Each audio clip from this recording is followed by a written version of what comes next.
Oh, lady, how about you shut the up? I'm doing LouTube, bitch. How's everybody doing? Some better than others. Shout out to the Penn State, man. We'll see you next year, bud. Penn State, your season is over. For real. I'm not even talking about the point and laugh deal. Your season's literally over. My guy, you're not making the playoff. You're going to lose 40 to Ohio State. You probably lose another game or two. Do you know, Texas too, by the way. Look, yeah, it's funny. UCLA was winless. Florida's terrible. It's funny to watch them lose. It's not nearly as funny to watch UCLA lose or Florida lose as it is to watch them beat somebody. Holy shit, Texas and Penn State, what the fuck are y'all doing?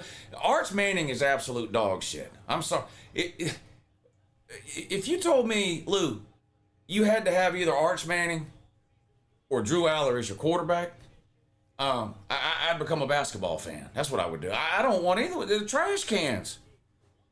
What the fuck, man? Arch Manning and Drew Aller are terrible, man. Fuck, Penn State's done. They're dead to me. Never talking about them again. Penn State. Here's the other thing. Penn State and Texas combined. Listen to me. Penn State and Texas combined 0 Power 4 wins this season. I'm not ranking either one of those deadbeats next week. Neither one.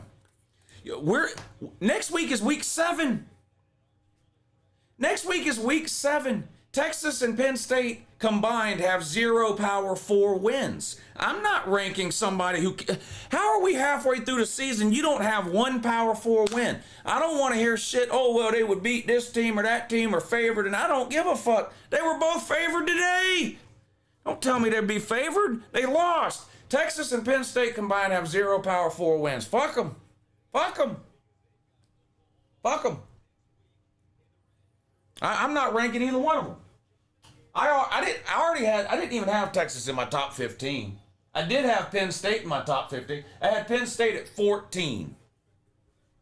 I had Penn State at 14. Not no more. They're out of the top 25 altogether. Texas I didn't have in my top 15, but neither one of those deadbeat teams are getting ranked. You can't be headed to week 7 and you've got 0 Power 4 wins. I'm unranking both of those teams. What are we doing? What are we doing here? You got to win at some point. We're headed to week 7. You don't have a single Power 4 win. Fuck wrong with you, dude? God almighty. Arch Manning is complete dog shit. Complete dog shit. Congrats to Bama. That was a great game. That Bama-Vandy game was a great game. Congrats to Bama.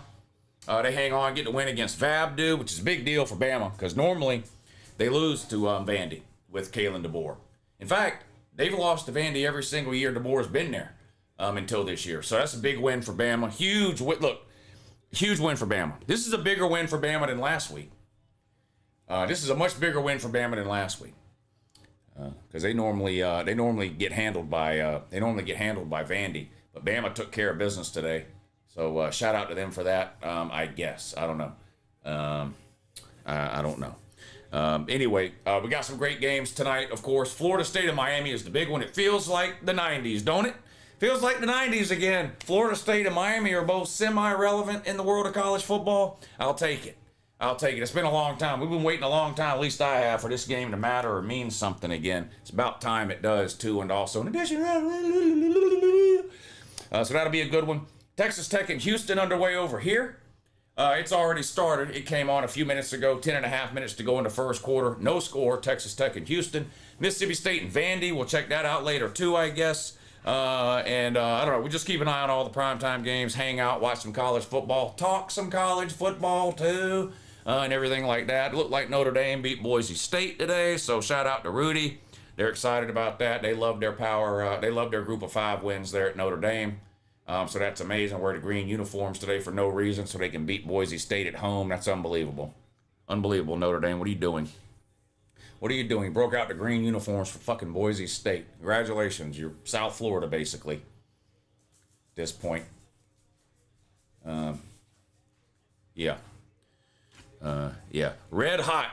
Red fucking hot on my on the Pay-Lou situation for this week. I went 3-0 in the noon games. I went 2-2 in the 3:30 games, but the 2 games that I hit were $50 bets, and the 2 games that I lost were $25 bets, so I still came out $50 ahead on that deal there. So 3-0 on the noon games. Made $50 during the 3:30 games, and we'll see what we can do with these games. We'll see what we can do with these games here tonight. Okay? Okay, good. Sound like a plan?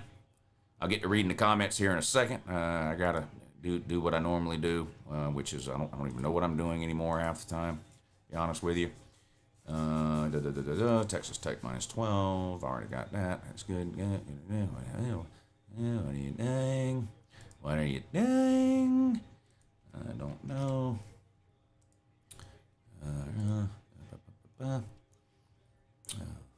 Continue. Mississippi State and Texas A&M. Texas A&M favored by 17.5. That's a lot of points. A lot of points. I'm gonna bet. You know what? Fuck it. I'm gonna take Cal. $50 on Cal. Here you go. Here you go.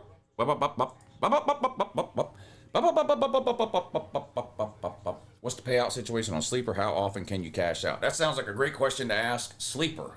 I'm not Sleeper. I just promote Sleeper. I don't know. You have to go to Sleeper and find out as far as how often you can cash out. I don't know that there's a limit on how often that you can cash out. Arch is doo-doo. Doo-doo Aller, even more doo-doo, says Trace Lothar. Good point. Doo Aller, Arch Manning doo-doo. Doo Aller, more doo-doo than Arch Manning. I agree with that. I agree with that. Thank you, Andrew, and thank you, Trace Lothar of the Hill People, for your super chats. Up Close and Personal says, hey, tell Belichick coaching football on Saturdays is a job, not a hobby. Fuck Creepy Bill. Shame he destroying my heels. It is a shame. However, North Carolina never should have hired him. He's not a college football coach. The guy hasn't had anything to do with college football since the 70s. He's not a... NFL head coach and college football head coach are not the same job. Can you bring my coffee? I already made it. Oh, yeah. I just need sugar put in it. Brought back here, if you don't mind. You came home just in time in that. But Bill Belichick's not a college football coach. So it's no surprise to me that he doesn't know what he's doing because he's in over. They might as well hire me. I mean, I know more about college football than Bill Belichick does. Head coach of college and head coach of NFL is not the same job. North Carolina never should have made that hire, ever. It's not the same job. It's not the same job. Davis, you're down bad. Penn State fan or Texas fan? I'm collecting apologies, by the way. I told y'all. I got receipts. Don't make me pull them up.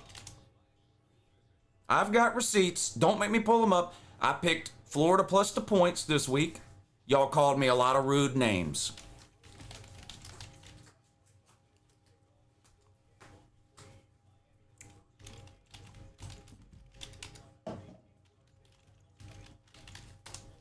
Not only that, when I did my preseason prediction videos for Texas and Florida,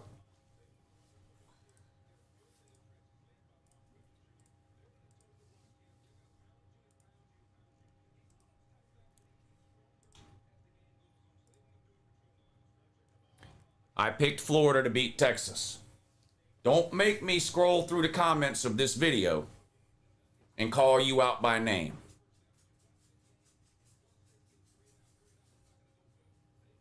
And I was wearing a Thug Life Golden Girls shirt when I fucking did it. I told you in fucking June that Florida was winning this game, and I did it with a Golden Girls Thug Life shirt on. And y'all called me names. Now I'm gonna leave this video pulled up, and if I have to, I'm gonna scroll through that comment section. Or you can just type right now, I apologize for calling you all those names, Woo. I apologize for calling you a retard, Woo. But if not, I'm gonna scroll through those comments.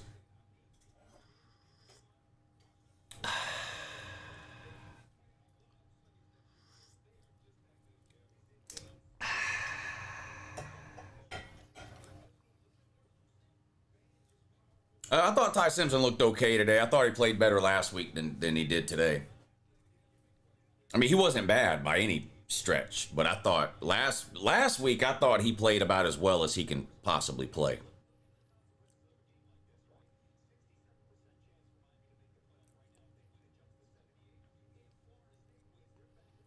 So, Retro says, in theory, Texas, Penn State, Notre Dame should be unranked, but that's not going to happen. Well, Notre Dame does have a win over Arkansas, so they do have that. They do at least have that.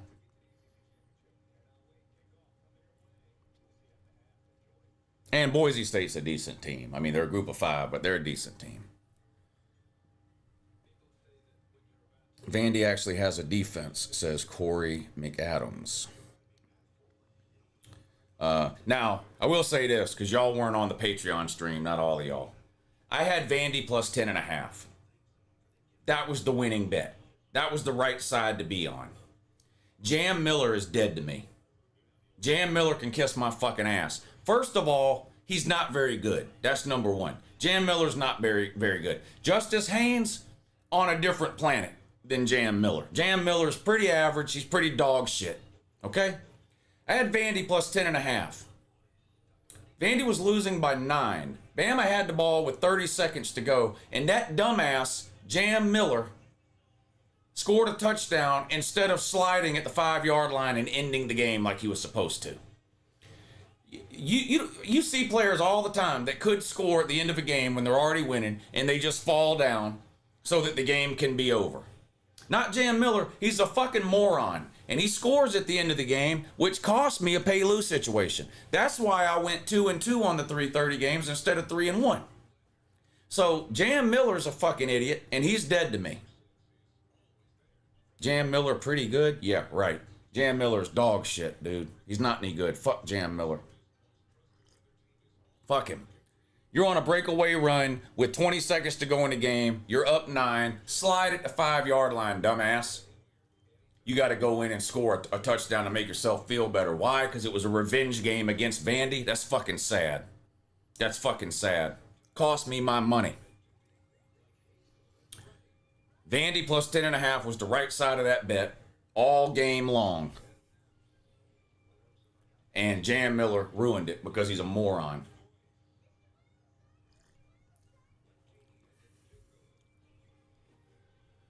So, he's dead to me. Fuck him. Jam Miller likes grape jam instead of strawberry, says Trace. Wesley McCauley says, Uncle Lou and fellow Georgian, isn't this the greatest country this side of heaven? No one else can make a great sport like college football. College football is the greatest sport on the planet.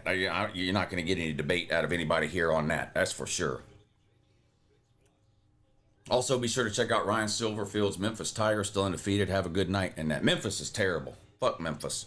I hope they make the playoffs, and I hope they have to play Georgia in the first round. Stop mistreating Lou, says Samuel Zach. That's a great idea. I demand that you stop mistreating me right now. Shout out to you for the super chat, Samuel Zachariah, a Tennessee fan. Although, I would be remiss if I didn't point out that Nico had a win today, and Tennessee didn't. So that's an absolute shame, but that's the world of college football. Nico had a win today, and Tennessee didn't. It is what it is. It is what it is. Nico got a win today. Tennessee didn't. Hate to see it. Is it time to think about firing Franklin yet? Well, at the end of the season, if they decide to fire him, I think they'd have every reason to do it. I don't know what his buyout situation is, though, so I don't know. Vandy actually has a defense, says Corey McAdams. We beat Diego Poverty. Texas has become that. Good morning, Lou. Roll Tide Row. Let's see.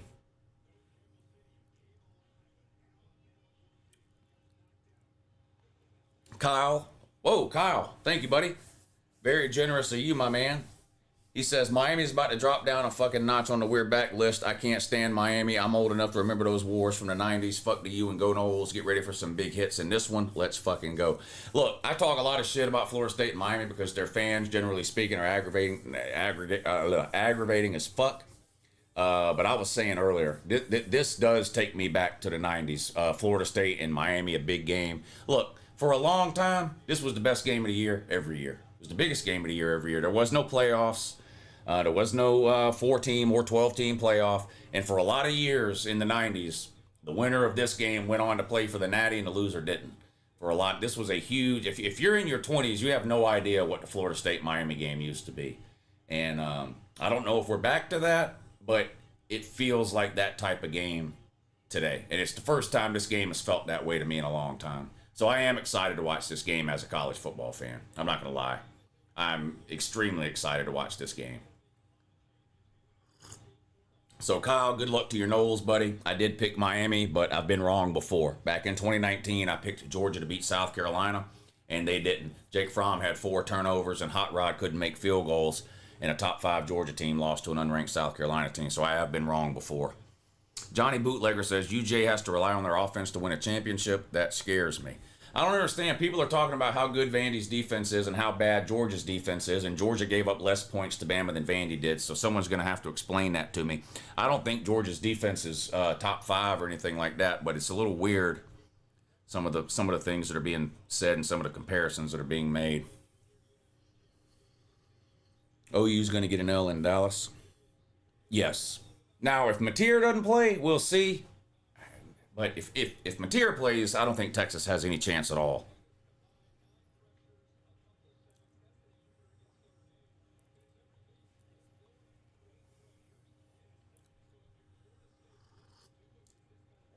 College football has a lot of big upsets this year. Well, every year.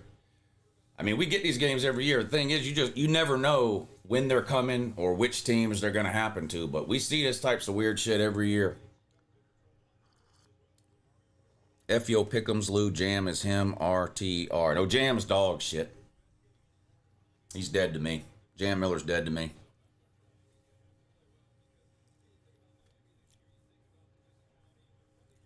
OU D-line will bury Arch. Yeah, that you might be right. Florida had 5 or 6 sacks today. I mean, Florida's got a good defense, too. Hey, pal, Lou. Okay. Say less, fam. Say less, fam. Got you. Okay, Joe. Don't tell me you're on Florida State, man, because you're on a heater. You had that big win last week when I was on the other side. You had Bama today, and you got a miracle win on that Bama game, dude. Congratulations, but that, I mean, come on. I was on the right side of that thing. Joe says this is for J.M. Miller. Sorry, brother, he fucked you up and paid me. Great job today pumping out the live streams. I appreciate you. Yeah, good. Thank you, Joe. Thank you, Joe. I mean, I'm glad anytime anybody hits a bet. I am anti-bookie. I want the bookie to lose every single time. It's just sometimes I'm betting my bookie on one side of a bet and somebody else is betting their bookie on the other side, and unfortunately, we can't both win in those situations. But as far as I'm concerned, bookies in general can kiss my ass. I hate my bookie. There's been many a Monday morning I've woke up and thought about driving across the river and burning his camper down. Fuck that gypsy ass scuzz bucket bookie of mine. Fuck him. But as long as he better pay me my money again this week, because Uncle Lou's on a fucking heater. I was 3-0 on the noon games. I should have been 3-1 in the afternoon games. Thanks a lot, Jam Miller. Instead, I was 2-2. But luckily, the 2 bets that I hit were $50 bets, and the 2 bets that I lost were $25 bets. So I still came out $50 ahead on the afternoon bets. But I'm up $300 and something, so the bookie can kiss my fucking ass. I'm up $329 for the week, and here's tonight's winners. There's tonight's winners. Cal +3, Miami -3.5, Texas Tech -12. There's your winners. That's tonight's winners. Texas Tech currently up 6-0 on the road at Houston. Why am I watching Kansas UCF when I want to be watching Texas A&M Mississippi State? I want Texas A&M to lose because I had 4 or 5 complete and total fucking Tylenol babies call me on the call-in show on Thursday night and just completely embarrassed themselves. They were Texas A&M fans, and holy shit. I mean, I know I've got some bad callers, but these callers were some of the dumbest I've ever had. It was 4 or 5 of them sharing a phone. They were passing it around. I don't know what the fuck they were doing. If it was a fucking burner phone, I don't know what they were doing. But they made me mad and made complete fools of themselves. So I hope they lose tonight. Unfortunately for me, they're not going to lose. I actually think Texas A&M might beat Mississippi State pretty easily, which is why I didn't bet the game. I didn't bet on Texas A&M because I don't want to have to root for them, just because of those callers. So fuck those callers. Because of them, I'm not betting on Texas A&M because I don't want to have to root for Texas A&M. But I'm also smart enough not to bet on Mississippi State today. So I just didn't bet the game. Florida needs to extend Napier after this big win. Could not agree more. Pocket Sand. I think I've had enough of the Billy Napier. In fact, now would be a good time to tweet that out. But we do need to give Billy Napier an extension. This is a huge win. Huge win for Florida. I apologize to Billy Napier. I think he has earned a 10-year extension. That's a great tweet. Huge win for Florida. I apologize to Billy Napier. I think he has earned a 10-year extension. Tweet. Yeah, tweet that. I need to tweet that bad. I need to tweet it immediately, too. Hopefully my Canes bring out the baby oil early, Lou. I'm expecting it to be a Diddy session. I kind of hope it's a good game. I mean, I bet on Miami, so if Miami blows them out, it wouldn't be the end of the world. But I just, as a college football fan, I hope we get a good game. Andrew says they aren't Tylenol callers. They're acetaminophen Americans. Get it right, Woo. You see, you notice how I know how to pronounce acetaminophen? You notice that? It wasn't any problem for me to pronounce the word acetaminophen. I could be president of the United States. Because he can't pronounce that word. Lou, I just got back from the Florida-Texas game. What a game, but us winning doesn't mean we're suddenly good. It means Texas sucks complete ass. Disagree, being supreme. Congratulations, it was a massive win for you guys, and we need to extend Billy Napier out as long as we can. That's a program-defining win for Florida, in my humble opinion. Great Patreon stream today, Woo. A lot of good laughs. Cheers. Yeah, shout out to a lot of y'all are in here from over on the Patreon stream. We did have a good time over there. I've been streaming since 9 o'clock this morning, so can I get a thumbs up for that? I'm old as fuck, and I've been standing right here since basically 9 o'clock this morning. How about a thumbs up for that? I'm lying. I did sit down some during the noon games. Let me just tell the truth. I did sit down during the noon game. Nevertheless, I've been standing right here since 3 o'clock, though. Yeah, been standing here for 3 o'clock, and I'm old, and my feet and my legs hurt. But I'm going to continue to say dumb shit for the next 3.5 hours and watch these college football games. And I think I should get a thumbs up for that. I think Texas Tech just turned the ball over. Yeah, that makes me big mad there. So if y'all could hit the thumbs up, that would be something that would be ideal, I think. Hector says, I'm down bad, Woo. I follow Penn State and the Dallas Cowboys. God dang, what do you just hate yourself or something? You must hate yourself.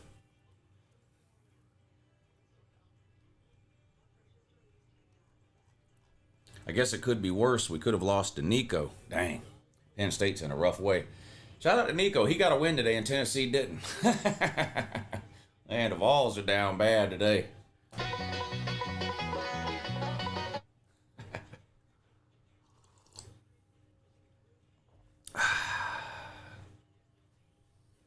$19.98 forever. It's never going away. $19.98 forever. It's never going away. It's here to stay. It's here to stay. I don't know if anybody's doing this, but just in case they were considering doing this, here's a brief public service announcement. Stop mistreating Uncle Lou! That, of course, would be a huge no-no.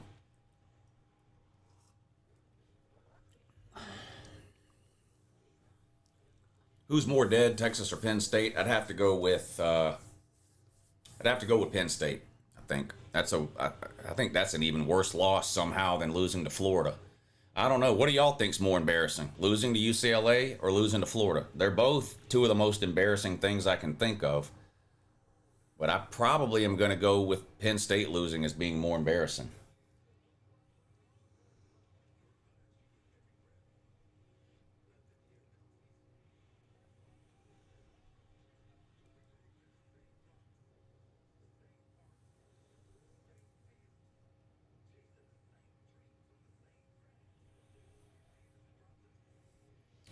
Let's tweet out the thing about Nico, too. The Tennessee fans are easily aggravated anyway.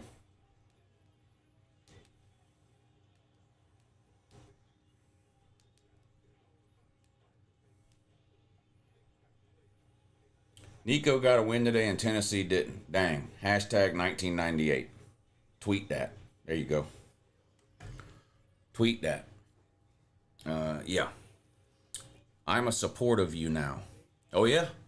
I appreciate you being a support of me. Thank you. I'm on a 7-day jail term on Twitter. I can't imagine what you posted on Twitter to get put in Twitter jail.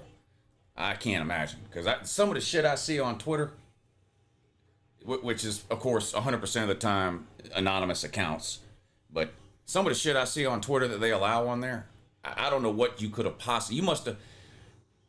I'm going to be honest. I don't feel bad for anybody that gets banned from Twitter nowadays, because you have to be way out in left field to get banned on Twitter these days. So Facebook, that's a different story. I get 7-day bans on Facebook all the time for calling people retarded. But on Twitter's like the fucking Wild West of the internet. So I don't feel bad for anybody who gets banned on there, because if you get banned on Twitter, you definitely deserved it.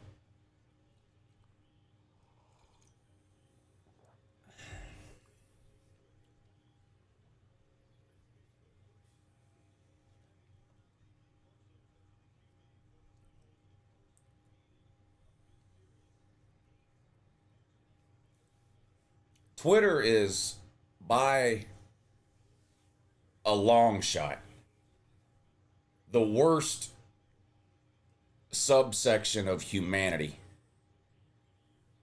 anywhere on the internet. It's not even close. It's not even close. I wake up every day telling myself I'm getting off Twitter.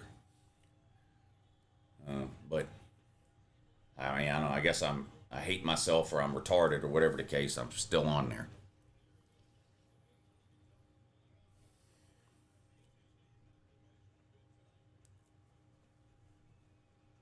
Yeah, it's a giant cesspool, Twitter. Which is why it's not making any money. They can't get any advertisers to advertise over there. Talked about this before, but like, there was a period of time where YouTube was probably a little too strict on what they were allowing and not allowing.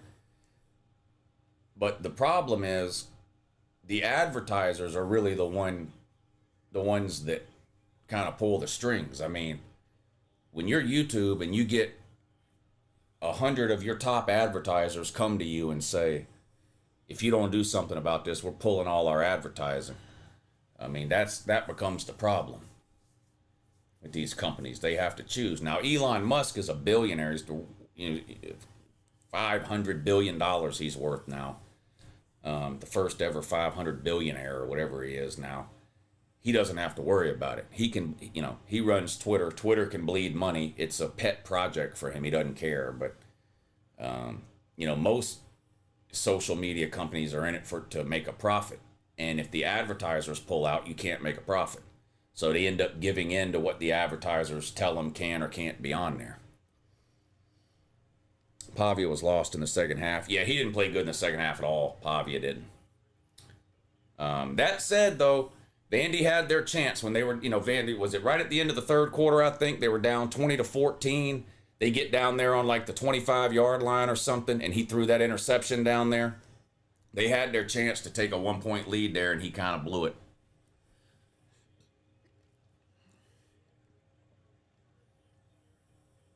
Pavia is all hype. He's a gamer. I don't think he's, if you just stack people up based on like amount of talent, he wouldn't stack up. But like, he's a gamer. He's going to make plays. I wouldn't mind having him as my quarterback. I'm going to be honest with you. Not making a comparison between him and Gunner. I'm just saying he's the type of quarterback I wouldn't mind having. He's going to give you everything he's got. Will Kentucky win a conference game? No. Kentucky's going winless in the SEC. Lou, can you add Arts Mania that don't know what they're doing list? No, that's for coaches only. I might can add Sark to it. And James Franklin. We definitely can add James Franklin. We'll definitely add James Franklin. Where are you at, deadbeat motherfucker?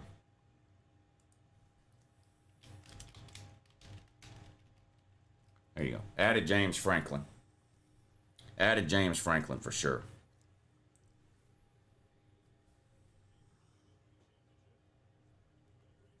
Lou, we've been horrible on offense, but I still feel like we could beat UJ at home with a little luck. Am I delusional? I think you're delusional, yeah. You're an Auburn fan? Yeah. Auburn's not that good. I don't think you're beating Georgia. And I picked Auburn to beat Georgia in the preseason. But Auburn's worse than I thought they would be.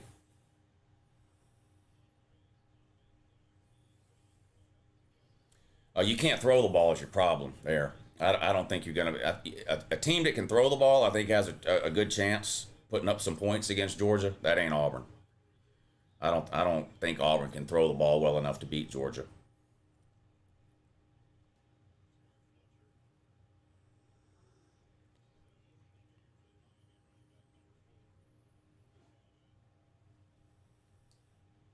Has this game started yet? What are we waiting on?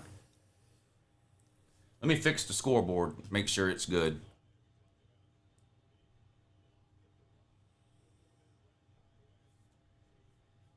There we go.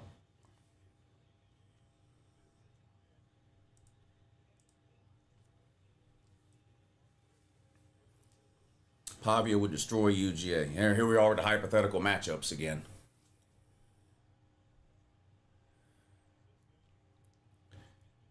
Everybody that never plays Georgia would beat them. It's funny. Then they play them and they lose. It's weird. Here comes this stupid fucking white boy dressed up like an Indian on a show pony with a flaming toothpick. Look at this stupid shit. Get a real fucking Indian. God damn. That white guy ought to be ashamed of himself. What a joke. What a fucking joke. That fucking frat kid dressed up like a goddamn Indian out here on this fucking circus pony, throwing a flaming toothpick into the ground. It's cool looking, but can you get a real fucking Indian? God damn. You're surrounded by them down there.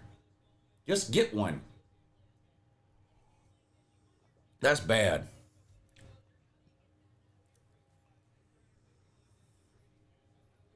Any plans to go to a Georgia game this year? I work on Saturdays. I can't go. The Indians have been deported? To where? Here? Come on, man. You can't... Where? Oh, man, come on, man.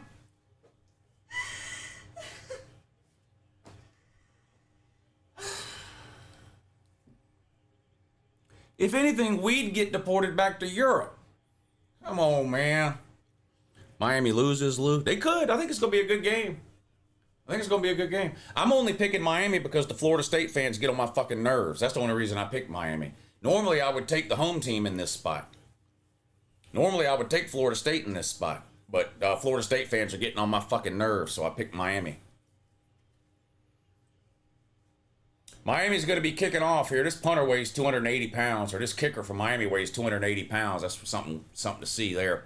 The kickoff's going to go out of the back of the end zone for a touchback. Florida State will have the ball first. First and 10 on their own 25. Tommy Castellanos, the quarterback for Florida State, off to a good start this season after getting benched at something called Boston College last year because he was dog shit. Transfers down to Florida State, and he's a savior.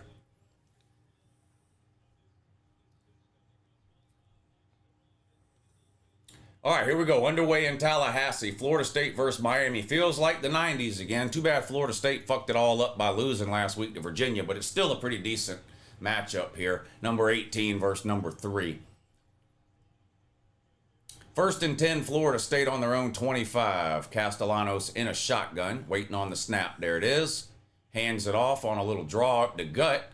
Good looking run there. Picks up about 7 yards right up the middle on first down. Second and 3 coming up for the Noles. Texas Tech now up 9-0 over Houston. That's great news for the Pay-Lou movement. We've got Texas Tech minus 12 in that game. Second and 3, Florida State keeps it on the ground. No gain that time. Third down coming up now for the Noles.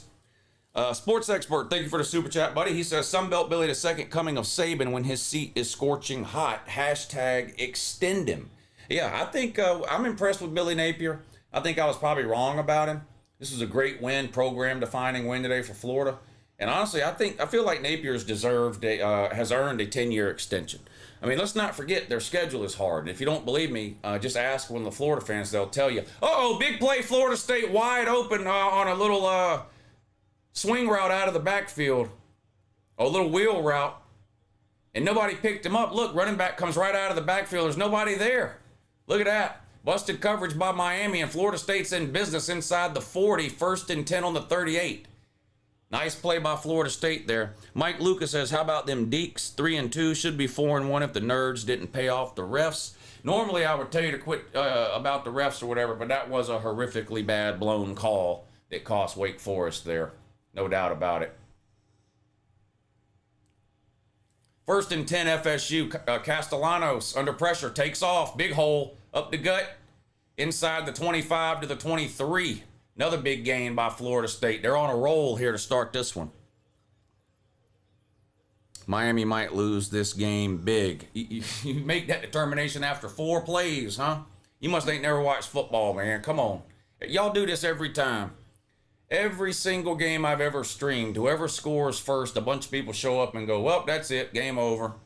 Whatever team just scored is going to win 40-2. No sense in even watching. Y'all do that every time. Y'all did that last year, Florida State versus Georgia Tech in the Ireland game. Georgia Tech got the ball, went down and scored. There was 1 million of y'all. Well, oh God, Georgia Tech sucks. Florida State's going to win this game 100-0. Well, Florida State lost the game and every other game they played after that. A reverse for Florida State. They're pulling out all the tricks early in this one. Gain of about 4 to the 20 that time. It's going to be 2nd and 6 now for Florida State. Look, we suck. Arch for Heisman 26, says Starch Manning. Yeah, Arch Manning is not good at all.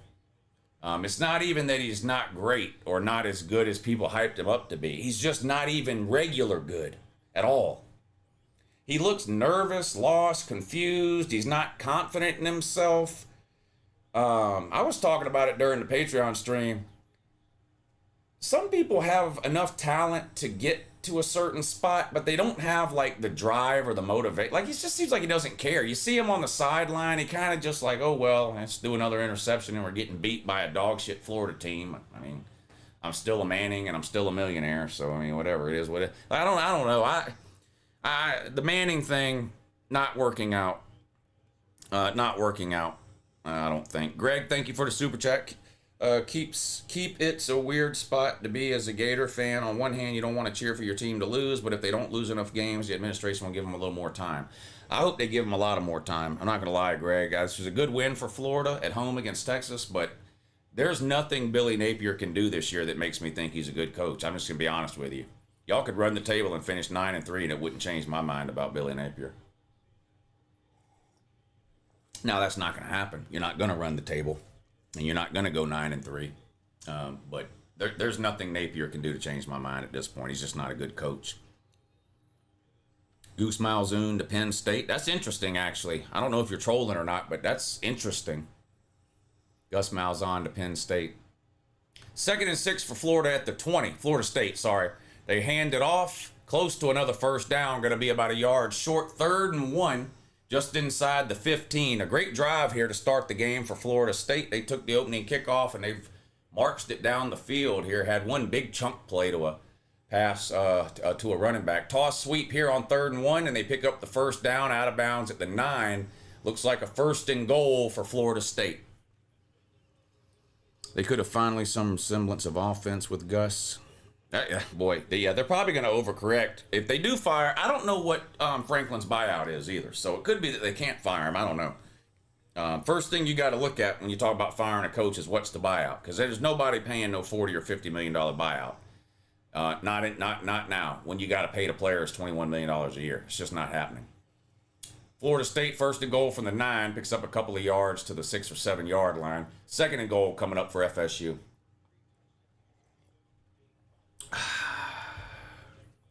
Texas has 2 L's before I even had to break out a jacket.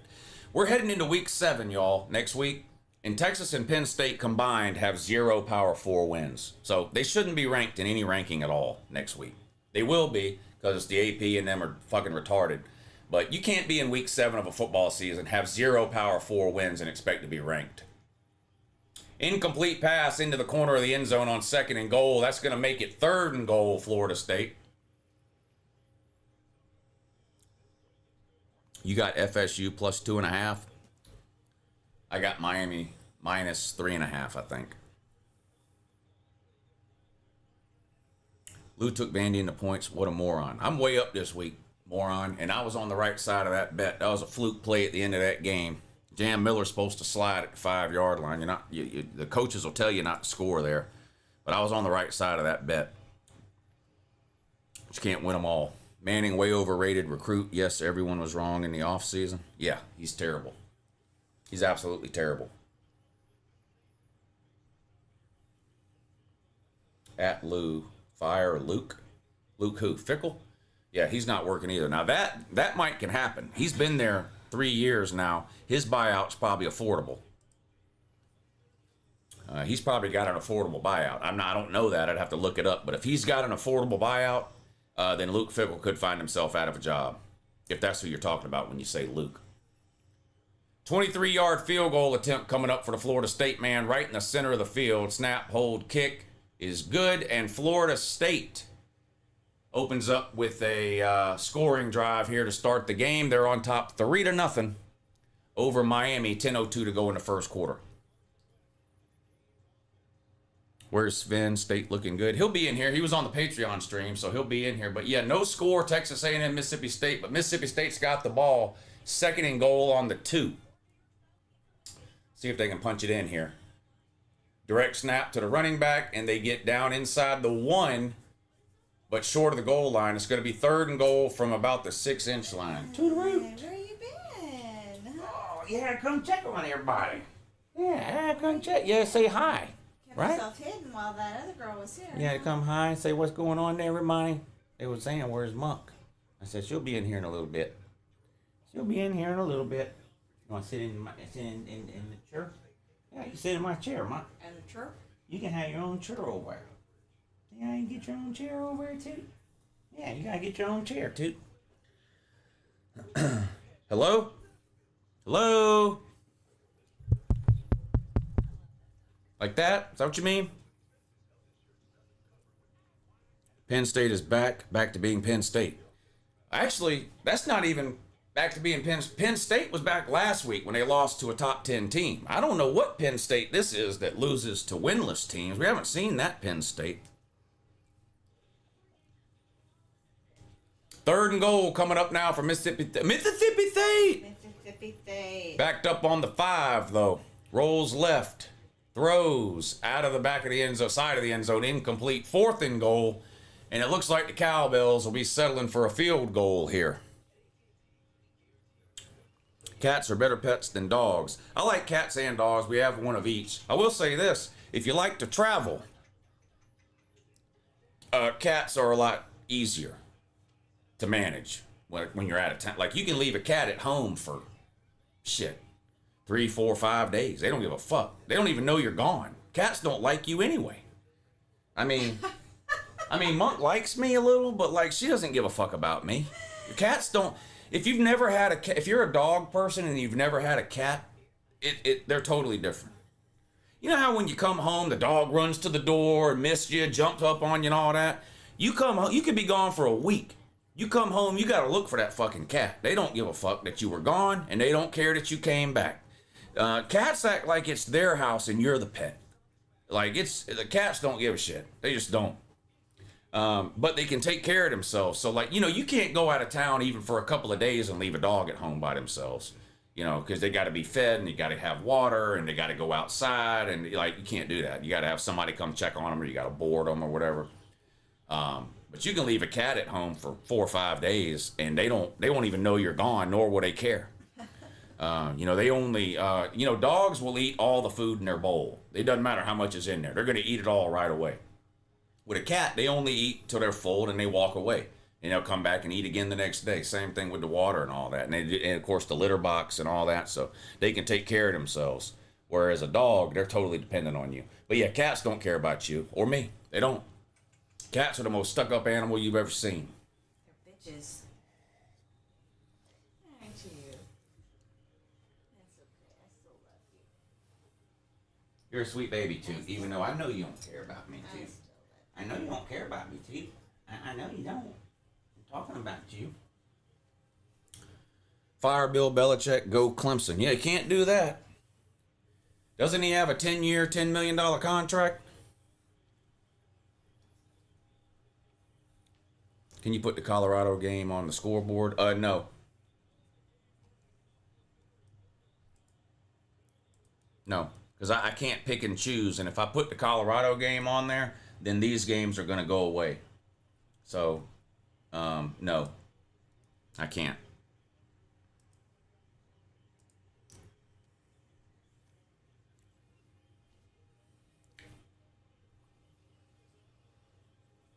Carson Beck, rough game incoming, says Austin Barker.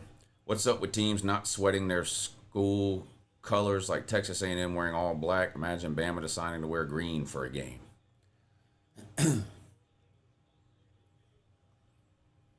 2nd and 7 for Miami. They're on their own 28-yard line. A handoff this time, right up the gut. Not much room there, though. Gained a couple of yards, that's about it. Miami looking at a 3rd and 5 here around their own 30.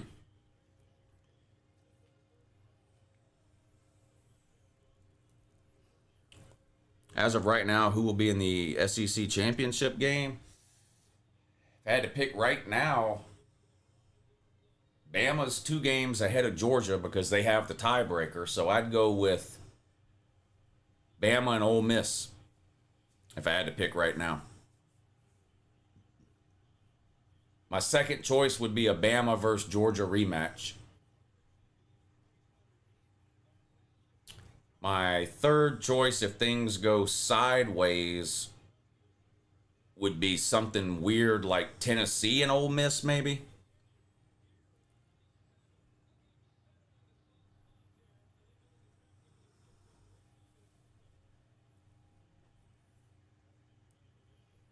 Nobody's talking about Missouri, by the way. And Bama has to play at Missouri in a couple of weeks. And Missouri is beating the soul out of everybody they play. Now, I know they ain't played nobody, and who have they played? But that's going to be a tricky game for Bama on the road at Missouri. They still have to play Oklahoma. Bama does later in the year. They've got the Iron Bowl. They've got LSU, but LSU doesn't look great, and that's a home game for Bama.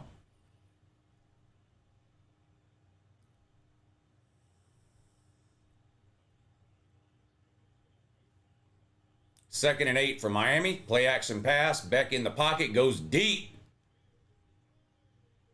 Just out of reach. Intended for Tony, that little number 10. Freshman receiver from Miami that they got. Went for it all that time. A home run ball.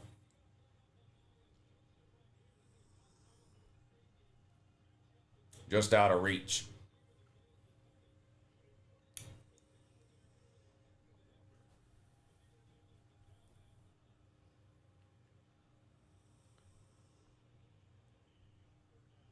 Third and 8. Beck in a shotgun. Now he's up under center. Now back in a shotgun, moving pieces around. 5 seconds on the play clock. Snap. Just in time. Going deep again. Nobody home. Wide receiver cut his route short. Beck threw it deep. Miami's going to have to punt it away.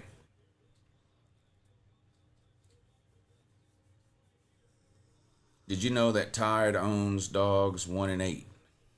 Yes. Actually, it's worse than that. It's like 1 and 10 or something. I think the last 11 games, it's like 1 and 10 or something like that. Isn't that right? As a fellow Auburn fan, we've got to learn how to get a third down conversion. Yeah, Auburn's in a bad way.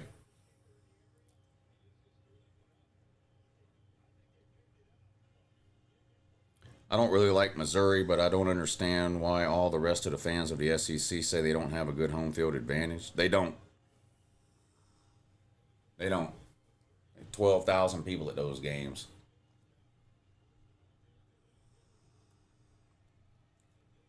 Georgia beats Auburn by 2 touchdowns. Yeah, I picked Auburn to win that game in the preseason when I did my game-by-game predictions, but Auburn's just so bad offensively, I can't see them beating Georgia.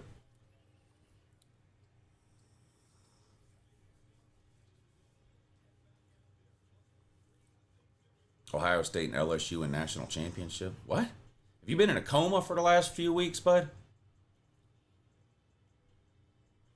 That Florida wide receiver, Dallas Wilson, is really good. He had a good game today. He had a real good game today.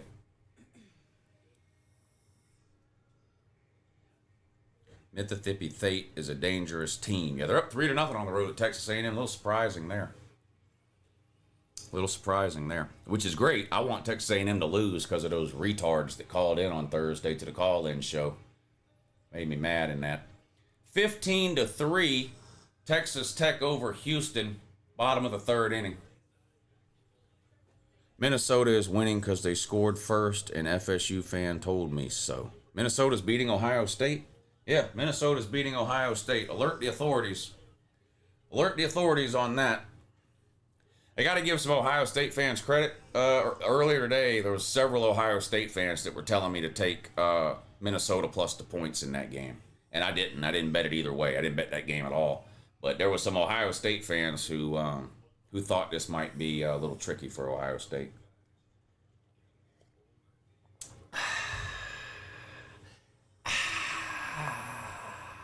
The Your Season Is Over video is going to be great tomorrow.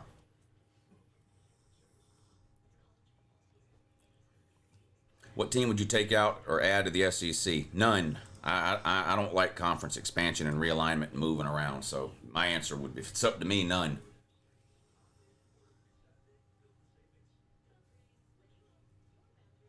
James Franklin's buyout is estimated to be $56 million. Then he's not getting fired. I don't know what else. I don't know what to tell you. If his buyout is $56 million, he'll be the coach of Penn State next year unless he quits on his own. He's not getting fired if they have to pay him $56 million. I'm putting in my transfer papers to Ohio State, says Penn State man. Well, you better do it before you play them because they're going to beat the soul out of y'all. Jeremy Morris, thank you for the super chat. He says Manning seems like he's only playing because of his family pedigree and he was pressured to play. That's kind of the feeling you get. He's got like enough talent. I'm not saying it's all nepotism. Like he had enough talent to get noticed and all that kind of thing. But talent is not enough once you get to this level of college football. You have to want it. And I don't know. He just looks to me like he's just kind of uninterested in the whole thing. I mean, I could be wrong, but that's the body language, the way he plays. It doesn't look like he's into it that much. I don't know.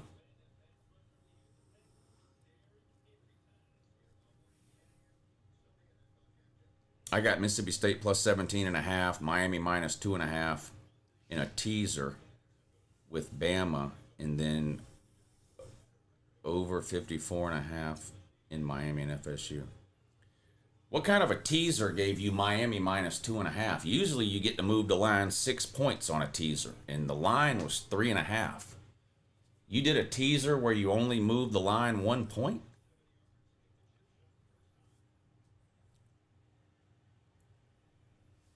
If you took Miami in a teaser, you should have got Miami plus points. Texas is the new Texas. Are they finally back? Texas might be back to being the same Texas they've been for the last 20 years. Castellano swallowed up and sacked on first down. Going to be a loss on that one. Nowhere to go for him that time. Loss of about 5. Second in oblivion now for Florida State. Would love a horns down from you, Lou Boomer. You get 2 horns down, man. They shit themselves today, and Arch Manning's not any good. I don't know what Texas backup quarterback situation is like, but Arch Manning's not good. And here's the thing with Arch Manning. He's been here 3 years. So, Florida State, big gain on the ground. 2nd and 14, picks up 15. First down, Florida State. That's bad for the Miami defense there. You get somebody in 2nd and 14, you're expecting a 3rd and long. They didn't even get the 3rd down. 14 yards, and they picked up 15. Florida State goes quick, but didn't trick anybody. No gain. 2nd down and 10 coming up now. Coffee tasting good. Y'all are fucked. Y'all are fucked. I'm probably not calming down the entire time. Y'all are so screwed. Y'all are so screwed. I'm fixing to make another one.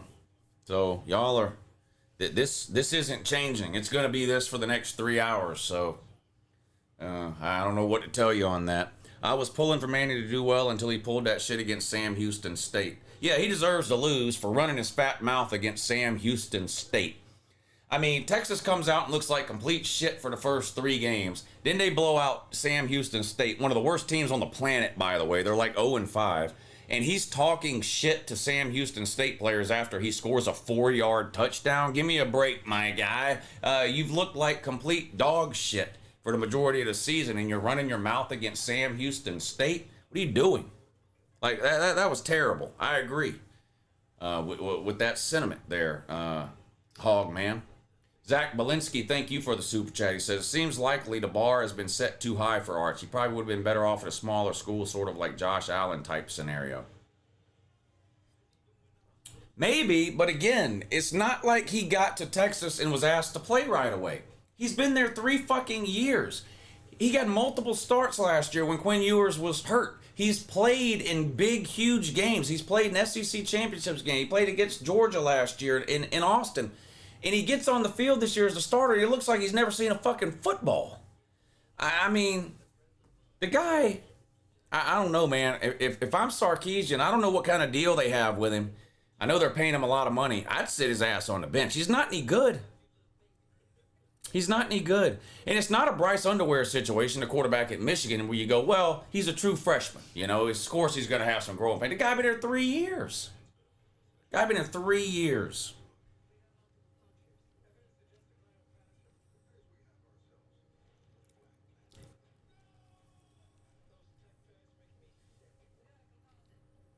Oh, now Manning is injured? Yeah, okay, yeah. We heard that about Nussmeier, too.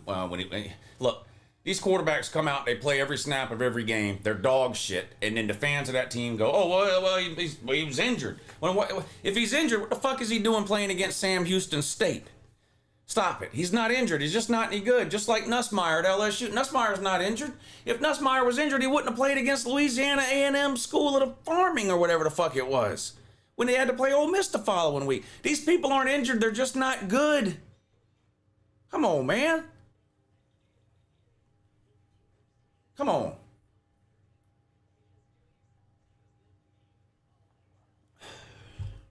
Come on, man.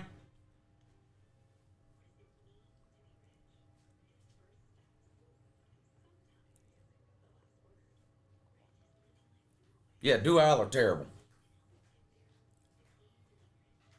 Dual are big bad. Huge bad. Just complete garbage. Why am I watching 3 games on 3 different TVs on 3 different networks and there's a commercial on all 3 at the same time? These fucking networks are in cahoots with this shit. They do this every year. 3 different TVs, 3 different games, all go to a commercial break at the same fucking time. I'm not buying it. I'm not buying it. Lou, Florida's winning it all now. Yeah. Yep. No doubt about it.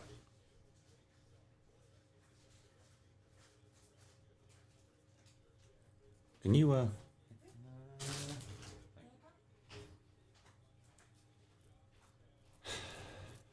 Ohio State's starting to wake up versus Minnesota.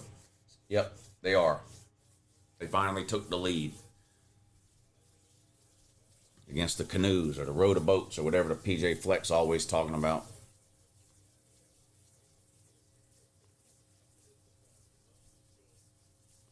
Ty Simpson is one of the best QBs in the country, no argument, says Trauma Stage. Dante Moore is going number 1 in 2027 over Arch. Arch's not going to get drafted if he plays like this for 2 years. Louisville on the year season is over, Lou. Yes. Lost to Virginia. 3rd and 5 for Florida State. Incomplete pass on some kind of dumb shit they tried to do. Florida State will have to punt it.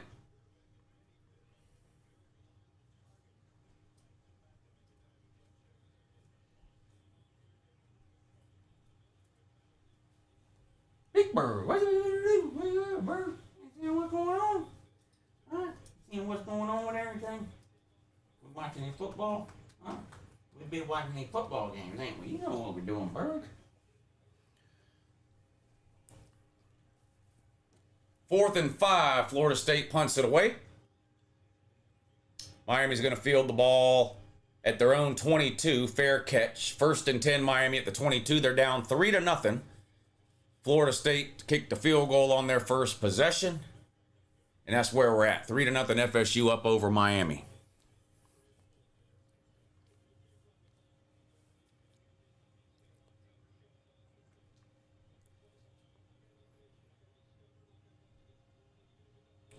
Arch doesn't look like he even wants to be on the field. That's what I was saying earlier. It's just, I don't know. When you get to this level, like I think I've told this story before. That I played football through high school, and I wasn't very good. I tried really hard. But there were a couple of people I played high school football with who had every possible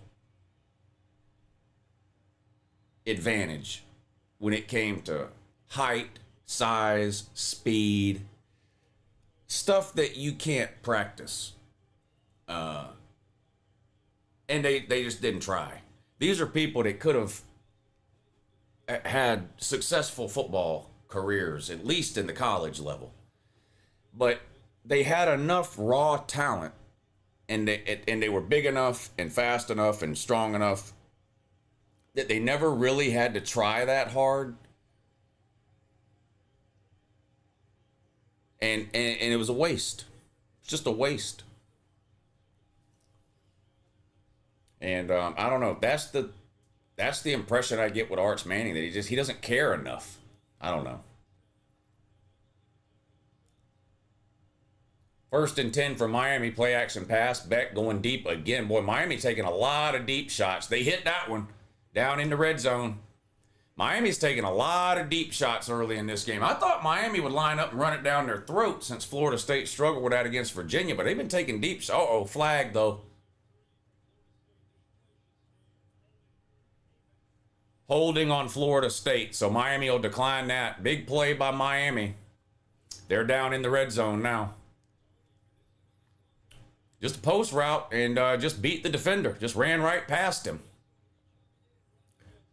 That DB just didn't have the speed to keep up.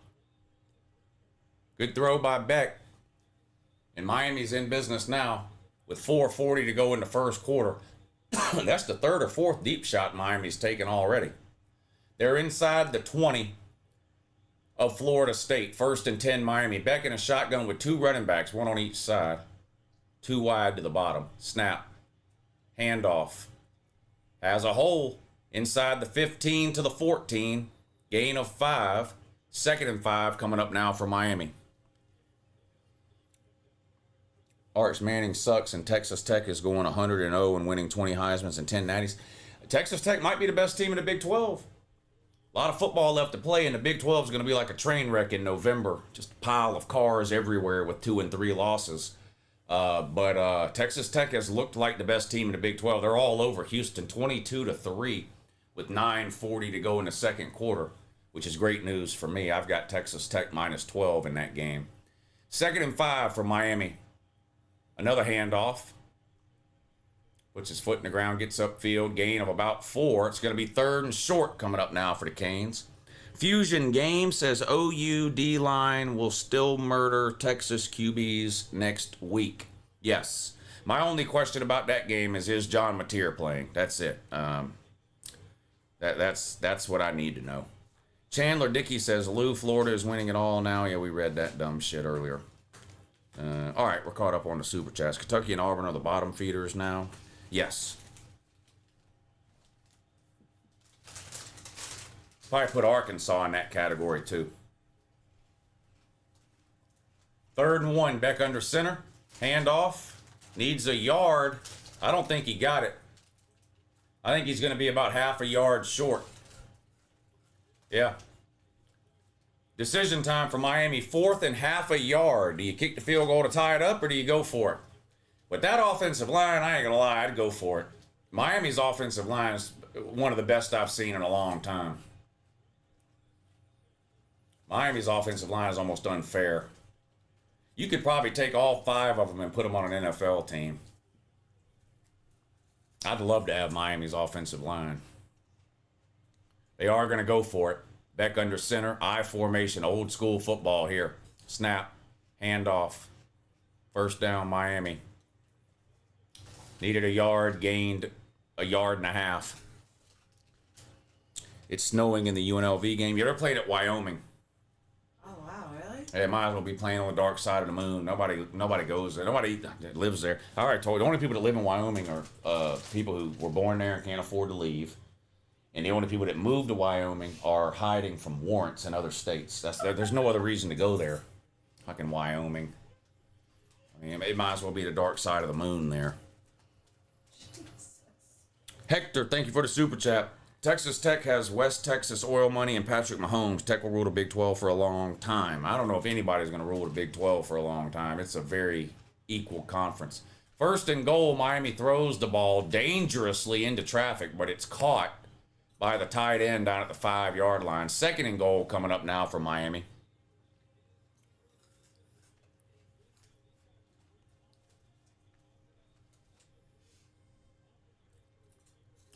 Is Texas the worst preseason #1 team of all time? Boomer Sooner can't wait to beat their ass next week, says Brock Tony. I don't know. I'd have to go back and look like who was #1 and how they finished, but it has not been pretty for Texas.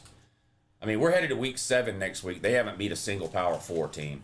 Beck throws, touchdown Miami. Easy pitch and catch there on a little slant route to the outside. Miami takes the lead on the road in Tallahassee. Does this mean that Miami is winning 100-3 now? Remember, Florida State was driving to start the game, and it was, well, this game's over. Florida State's winning by 1,000,000. Now that Miami has scored and is going to be winning 7-3, does that mean they're going to now win 211-3? Yep. What in the hell happened with Penn State? What a terrible loss for them in Franklin. Horns down. Couldn't have happened to a better team. Keep Billy Napier for life. Go Dogs and don't bully Uncle Lou. Great comment, Banjo. You hit all the highlights there. But yeah, Penn State, absolute garbage. Dew Aller lived up to his name. James Franklin. I mean, I don't think Penn State can afford to fire him, but he's never going to win anything.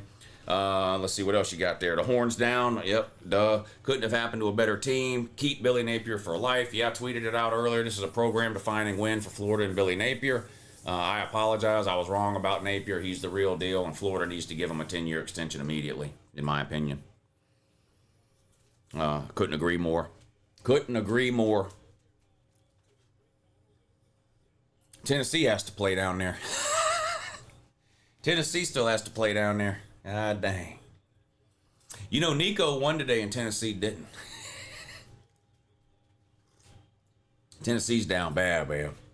Nico won today and Tennessee didn't. That's brutal. Brutal.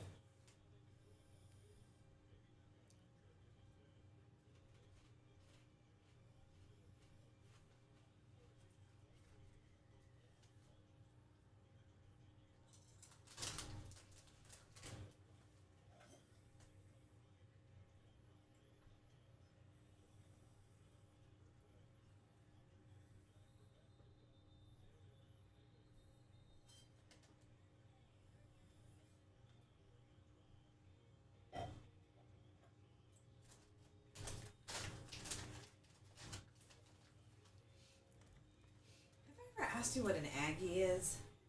An Aggie? Yeah. Yeah, what the fuck is an Aggie?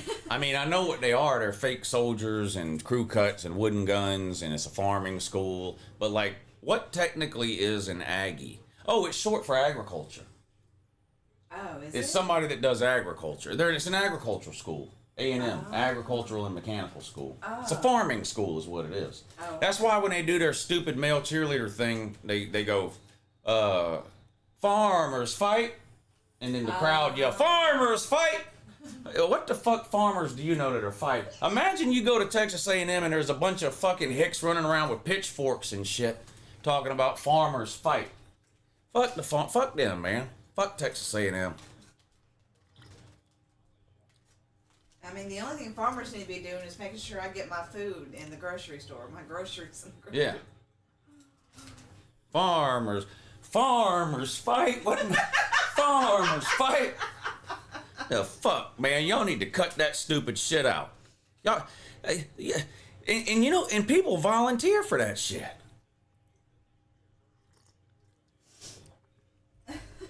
So dumb, man. So dumb. Do people that go to Texas A&M know that they have actual military schools that they could go to if they wanted to? Do Texas A&M people know that? Like, they have real military schools that you can actually go to. Why do they go there and pretend to be in the military? It's fucking weird, man.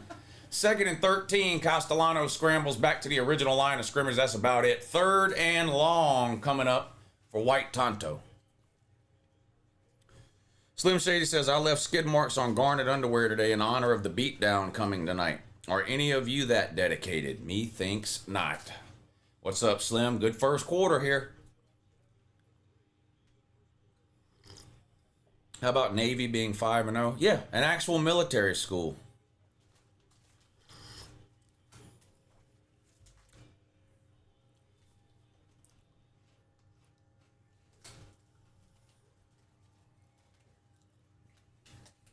I mean, they had ROTC at the high school I went to. We didn't pretend it was a military high school. It was a regular fucking public school. It just had an ROTC program, just like Texas A&M. It's so weird.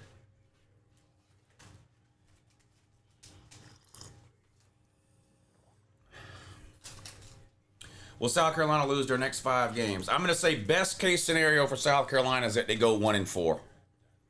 Yeah, they've been a disappointment to me this year. So I think over their next 5, best case scenario is 1-4. Yeah, for those that don't know, South Carolina's next 5 games, I forget the exact order, but it's home against Bama, at LSU, home against Oklahoma, at Ole Miss, and at Texas A&M. Those are their next 5 games. They'll be lucky to win one of them. I think it's Bama and Oklahoma they play at home, so maybe somehow they I mean, look, don't tell me Bama's unbeatable and they're going to go to South Carolina and win by 100. Maybe, but nobody's unbeatable. So they could beat Bama. They could beat Oklahoma. I doubt I'll pick that to happen. But I think best case scenario is they win one of those games. But that is a brutal schedule. Why are we timing people out?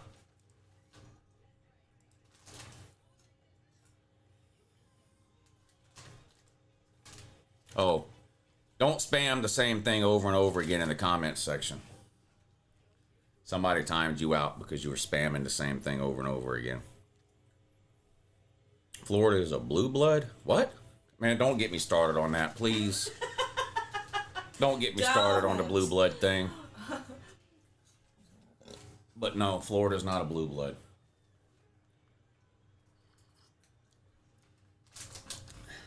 I'm trying to get him to respond to my comment. Lou, they won the Super Bowl today. Who? Bama? No, that was last week. Bama won the Super Bowl last week.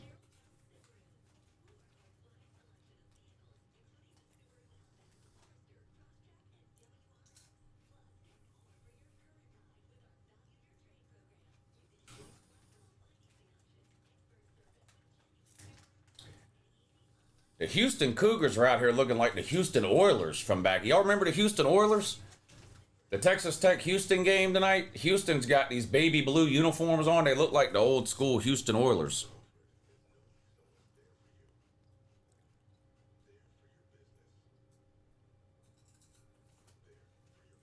Yeah, Bama won their Super Bowl last year. Yeah, and this year.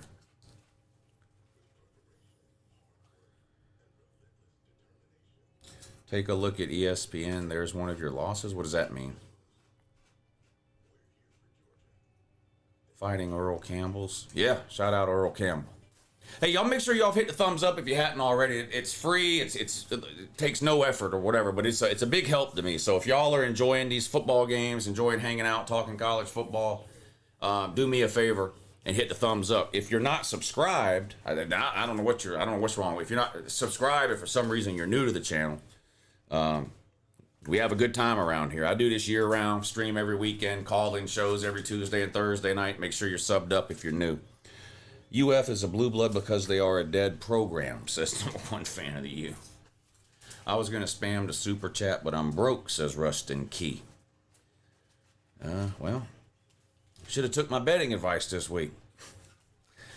Mike Luca, thank you for the super chat. What's weirder is at A&M they have a frat that's even a fake ROTC. They play ROTC. It's not a joke. And I believe you. Lou, in the preseason, you picked Penn State to beat Georgia in the Natty. Who do you think is going to the Natty now that Penn State is garbage? It'd be hard. I want to say Ohio State. It's just that it's so hard to win back-to-back Natties. But Ohio State has looked good almost every week. I think Oregon is really good. Those have to be the two favorites right now, I would think, would be Oregon and Penn State. Other than that, it's hard to say. The SEC is a jumbled mess with Bama, Georgia, Tennessee, Ole Miss, Texas A&M, Missouri. I mean, I don't know who's going to come out of that. I have no idea. Some of those teams aren't even going to make the playoffs that I just named, so I really don't even know. Yale leaders are gayer than gym neighbors with a wheelbarrow full of buttholes. Easy money, Lou. Jeremiah Smith touchdown. Minnesota winning didn't last long. Do you have the game on? No. I do not. Penn State, man. I've got Texas Tech, Houston, Miami, Florida State, and Texas A&M, Mississippi State. Anybody hit on their sleeper pick today? I missed mine. I had Zachariah Branch over 45 yards, and he only had 25 yards, so I missed on my sleeper pick today. Any of y'all hit one? You hit, Edward? Good job, my man. What'd you hit on? Who'd you have? Yeah, Branch let me down, too. Sleeper has a new promotion that started this weekend, too. If you download the Sleeper app right here, and create a new account, they're going to give you $20. You don't have to deposit anything. They still have the deposit match where they'll match your first deposit dollar for dollar up to $100. They're still doing that too. But if you download the Sleeper app, create an account, and use the promo code Lou right there in the corner, just create a new account and use that promo code. They're going to give you $20. They're just going to put $20 in your account. You get a free, so basically you get a free $20 play. If you haven't used the Sleeper app before, you're not picking the winners of the games. You're picking more or less on player stats, and you can stack up your picks. So you can make 2 picks, 3 picks, 4 picks, 5 picks. You can end up winning up to 1,000 times your money depending on how many picks you stack up. But you got to hit them all. But it does make watching the games a lot more exciting. And it's a good way to help support the channel. So if you haven't downloaded the Sleeper app yet, download it today. Use the promo code LOU. Create a new account. And they're going to give you a $20 free play, courtesy of yours truly, Uncle Lou. Yeah. I missed mine already because I had Zachariah Branch over 45. Over 45 yards, and he only had, I think, 25 yards. Where is it? See what I had here. I had Jeremiah Smith anytime touchdown. That's already hit. I had Zachariah Branch over 44 receiving yards. He only had 35, so I missed that one. And I had Daniel Jones. They do a free pick every week on there, basically. And their free pick this week was Daniel Jones, the quarterback of the Colts, over 1 passing yard. So all he has to do is 1 passing yard and it hit. So I added that in. So those were my 3 plays. Jeremiah Smith, anytime touchdown. Daniel Jones, over half a passing yard. Zachariah Branch, over 44 yards. But I missed the Zachariah Branch pick. No, my public school ROTC program did not have yell practice. No. The people that, in the high school that I went to, the people that were in ROTC were born with the ability to yell. They didn't have to go somewhere and learn how or practice it. Like most normal human beings, they just had the born ability to yell. They didn't need any type of organized practice to teach them how to do it. because they're not super fucking weird, which is what's going on at Texas A&M. Texas A&M is really weird, y'all. Really weird. No, I wasn't in ROTC. No. I wasn't in ROTC.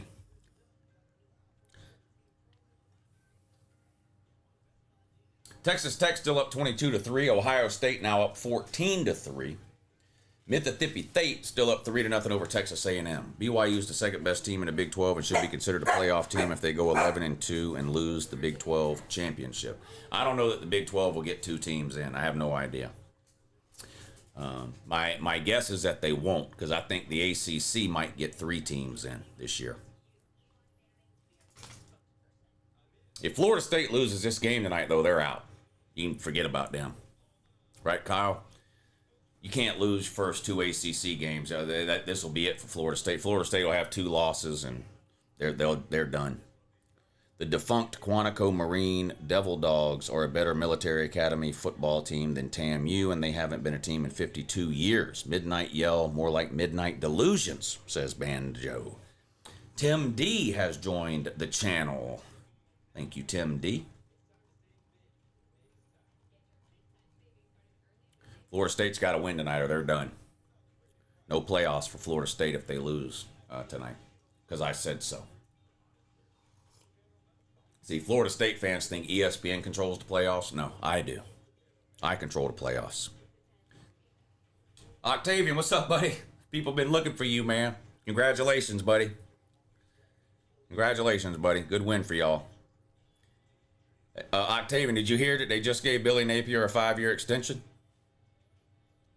Well deserved, right? He deserves it.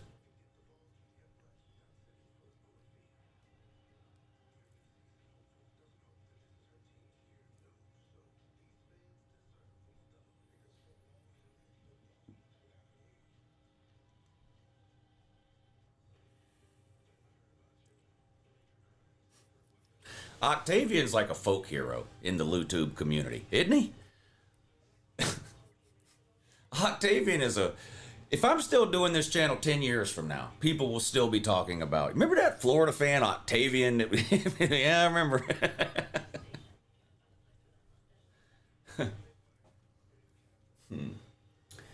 Texas A&M just turned the ball over. Mississippi State gets it back. Looks like an interception.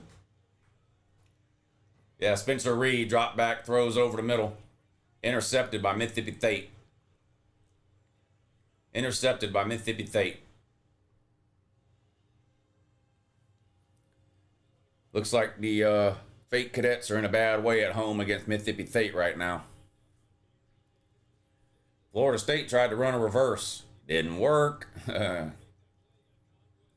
Miami ate that shit up. 4th and 8.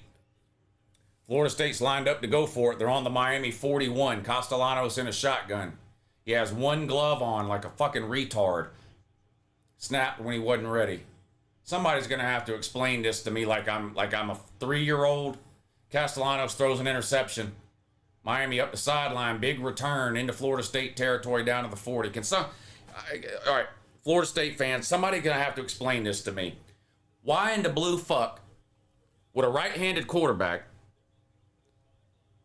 in Tallahassee, Florida, where it's currently 80 degrees, why would he be wearing a glove on his non-throwing hand, but not a glove on his throwing hand? What does he think he is, Michael fucking Jackson? What is he doing? What good does it...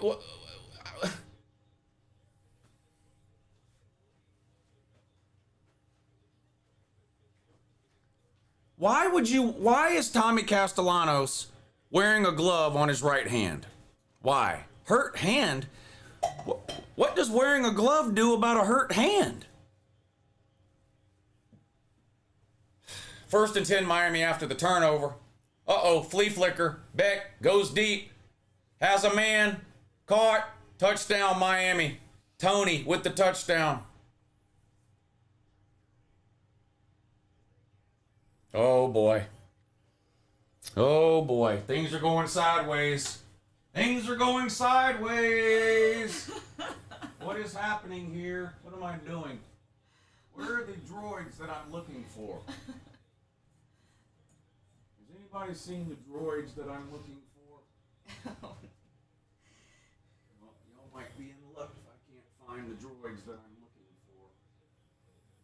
This closet is such a mess. Uh-oh. I found the droid I'm looking for. Y'all are fucked now.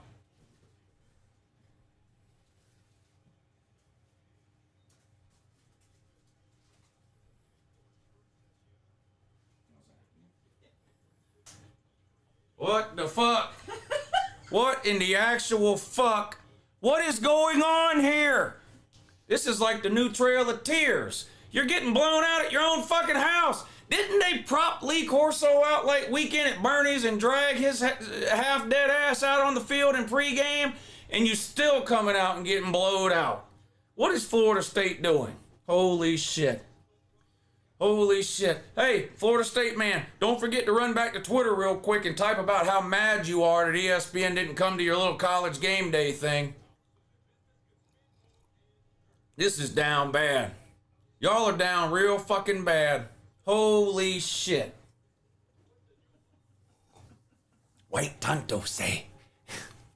Shit, y'all better get all that fire water or the peace pipe or whatever the fuck you gotta do. The TP, the fucking wigwam. Whatever the fuck, because this shit's going sideways, Jack.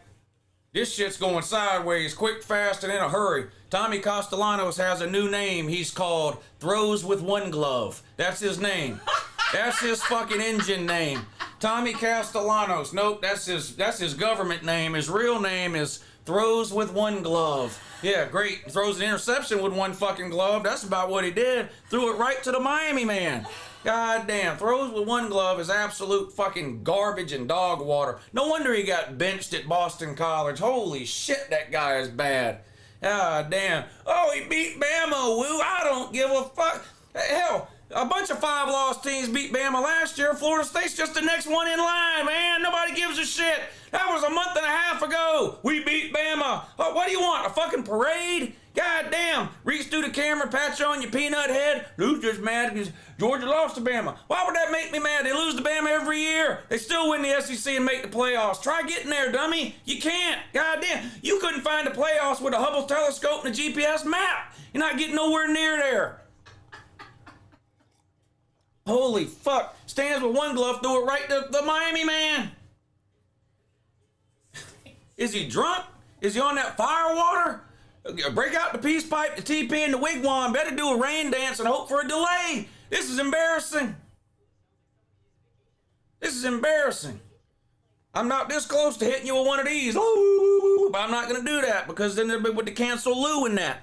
And I'm not doing that. This white guy was on there with but Florida State's mascot is white. So I'm not even dressed up like an Indian. That's not what I'm doing. I'm not culturally appropriating no fucking Indians.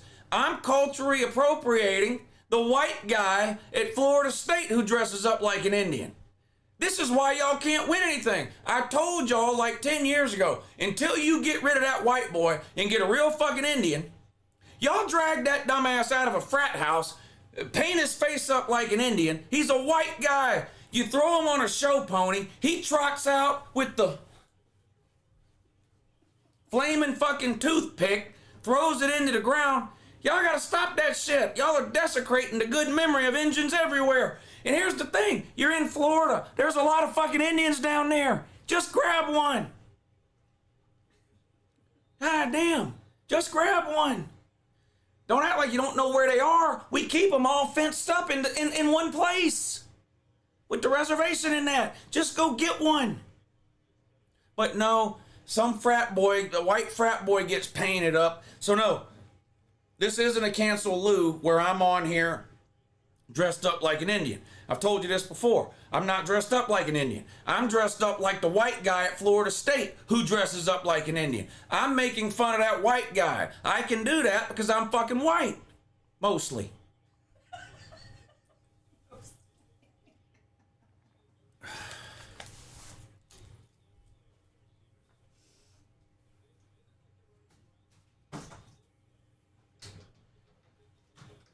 Now we'll see more White Tonto tomorrow in the Your Season Is Over video. I have a pretty good feeling.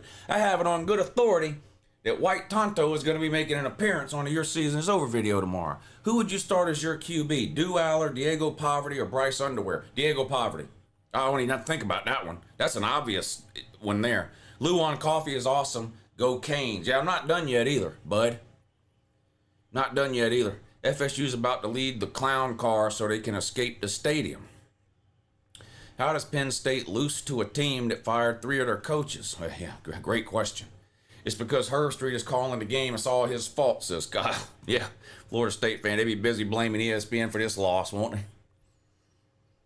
I bet Florida on the money line and won $100 thanks to you and Pete.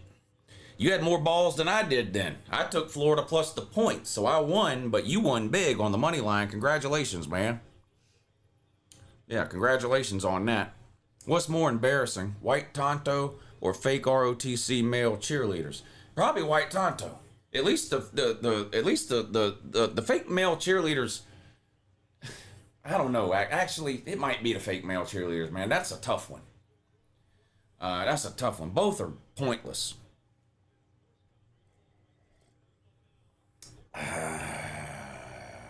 Cancel. I'm not watching this guy anymore. I'm not watching him anymore. He put on a fucking Indian headdress thing and said, fuck Florida State. Yeah, fuck them. Fuck them right in their front butthole, too. They're getting beat. Wait a minute, you come to this channel and then you don't act like you don't know what's going to happen. You knew what was going to happen.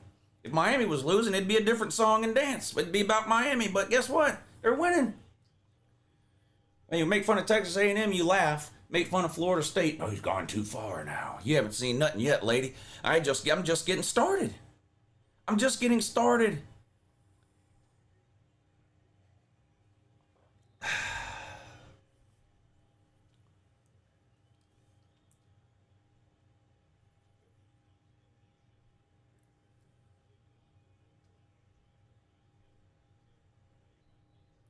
Now, what's going on here?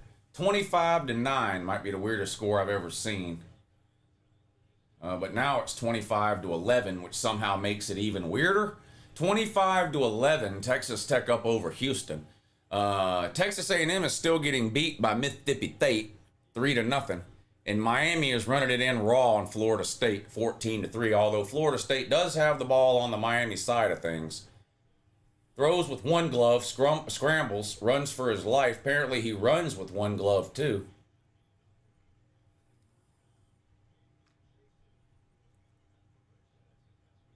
Picks up a first down on that QB scramble. Win, lose, or draw, still enjoy your content. Go Noles. I appreciate that, Anto. It's all in good fun, man. I mean, you got to be able to roll with the punches. When your team loses, you're in the spot, you're in the crosshairs or whatever, and somebody else will lose next week. You know how it goes. Flag down on that first down play. Let's see what this is here. Referees try to involve themselves constantly.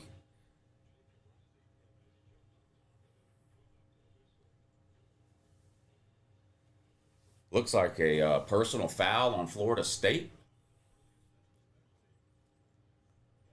Lou, you need to make a video of the top 10 dumbest traditions in college football. I've made something like that before. I don't remember if it was top 10 or not, but like I talked about Clemson. Unnecessary roughness on the offense. But I talked about Clemson rushing the field after they lose. What else? I forget all the ones I did, but I did something like that before. But yeah, now that kind of stuff I usually do in the off season, you know, because I'm desperate for content in the off season, you know. During the season, there's so much actual football stuff going on that when I get ideas like that, I try to like pigeonhole them for. To remember in the off season, but you're here year round, so try to remind me about that in the off season, because that is a good video idea.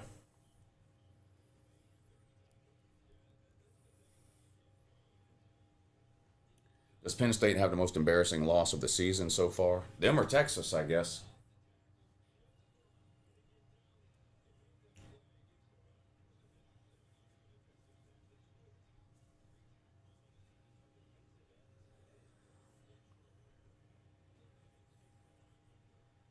Roll Tide, call ice on Diego Poverty. Damn.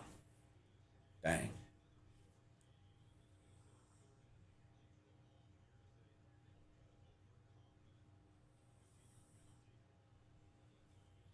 My favorite is the geniuses over on Twitter who are saying they're going to call ICE on Bad Bunny because they don't want him to do the Super Bowl show.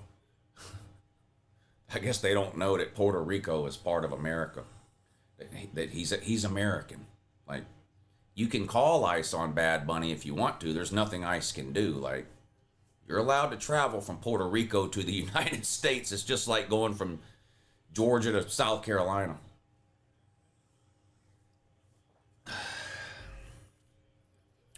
He took the glove off. He probably watches Uncle Lou like he's supposed to. He probably ran back over to the sideline and said, fuck, I just threw an interception. I bet Uncle Lou was roasting my ass. Pulled it up on his phone and then said, what the fuck? Stands with one glove. I'm taking this shit off.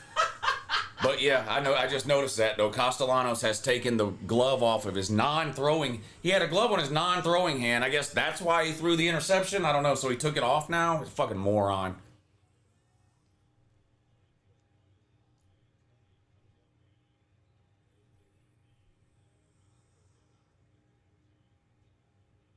I probably shouldn't say this. I'm going to say it anyway. Y'all seen the movie White Men Can't Jump? And look, I spend plenty of time making fun of white people, so I'm going to say this anyway, even though I know I probably shouldn't. It's going to make some people mad or whatever. But you remember, if y'all seen the movie White Men Can't Jump with Wesley Snipes and what's the other guy's name? Woody Harrelson. Woody Harrelson. Yeah. Y'all seen that movie? What does Woody Harrelson say to Wesley Snipes in that movie about his basketball game? Y'all remember? Woody Harrelson tells Wesley Snipes, you'd rather look good and play bad than look bad and play good. Tommy Castellanos. Motherfucker out here with one goddamn glove on his non-throwing hand like Michael Jackson. What's next? The moonwalk? What is he doing? He'd rather look good and play bad. I know what I'm going to do this week. What, you going to wear a big chain around your neck? No, I'm not going to do that. You going to wear some long, stupid-ass towel? No. You going to write Jesus Saves under your eyes? No. Hear me out. One glove, non-throwing hand. Rather look good and play bad, Tommy. Oh, my God.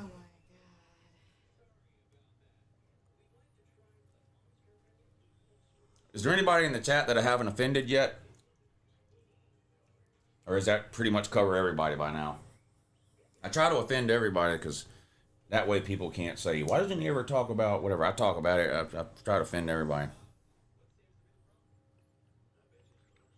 Diego Poverty got that humble pie. Yeah, he did. Nico has a better win than G5 Joey. Oh. Tennessee's down bad. P-Bag Prime. Thank you. Oh, man. Come on, man. Look, even I am not going to make cancer jokes. I'm not going to do that. I don't like Dion as a coach. I think he's a bad coach. I'm not going to make cancer jokes. Now, that's on you with the whole P-Bag thing. I'm not doing that. So I didn't say the P-Bag Prime. That's literally the guy's name here in the comment section, P-Bag Prime. Thank you for the super chat. But, yeah, I can't do the cancer joke. That's too much even for me. How much oil money to buy a win versus Sunbelt Billy? Apparently more than they have. Because all they bought today was a beatdown. Thank you, David Burke, for the super chat. Thank you, Prime, for the super chat. I'm not even going to say the rest of that. Justin Farmer, thank you for the super chat. Appreciate y'all helping to support the show today. Hope y'all are having a good time hanging out watching these streams today. I've been on since 9 o'clock this morning. All day. I did the kickoff show from 9 to 11. I streamed the noon games from 12 to 3:30. I streamed the 3:30 games over on Patreon till 7:15, and then immediately over here for the primetime game. So hit the thumbs up if you hadn't already, if for no other reason than the fact that Uncle Lou's putting in a 15-hour day. Let's go! 15-hour day. Come on, man.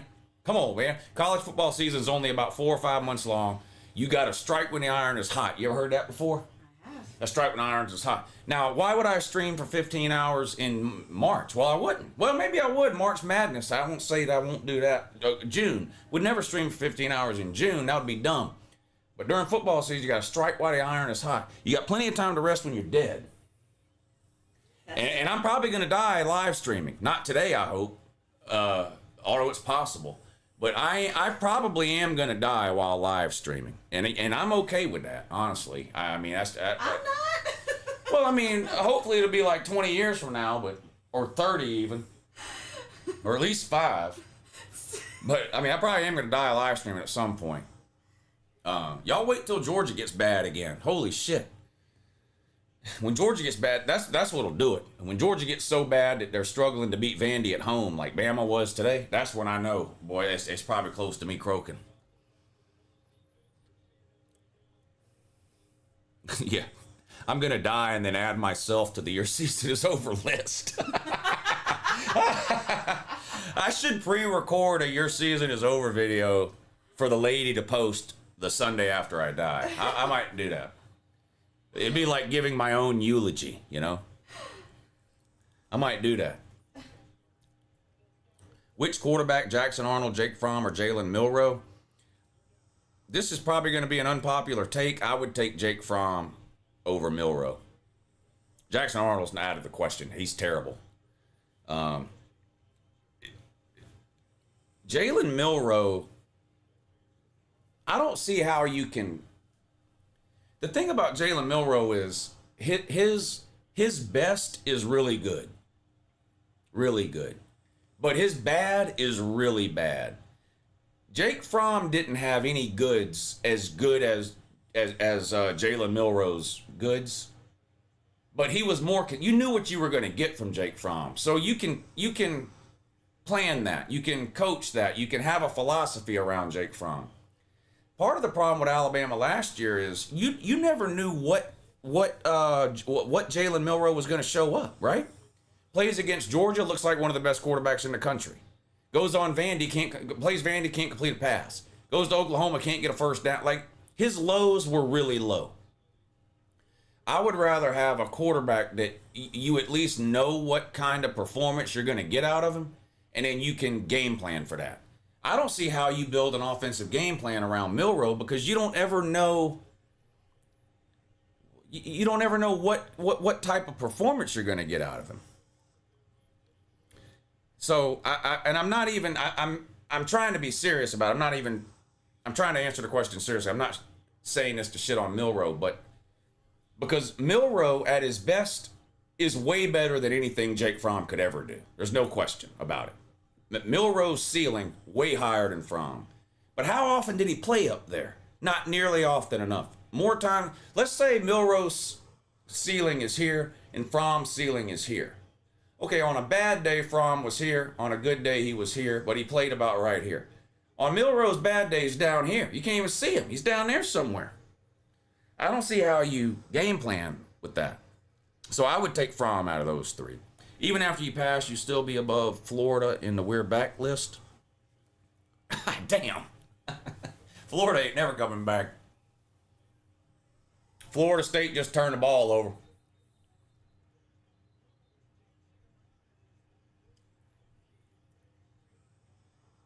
Florida State just turned the ball over. Miami got it. 4:59 to go in the first half. Up 14-3. And they're going to take over with their second turnover of the day. This one, a fumble.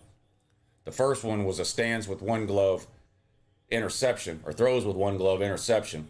This time, a fumble. Miami man, Johnny on the spot, comes up with the recovery. Memphis making the playoffs if they win tonight? No. Is that a serious question? You can't be serious.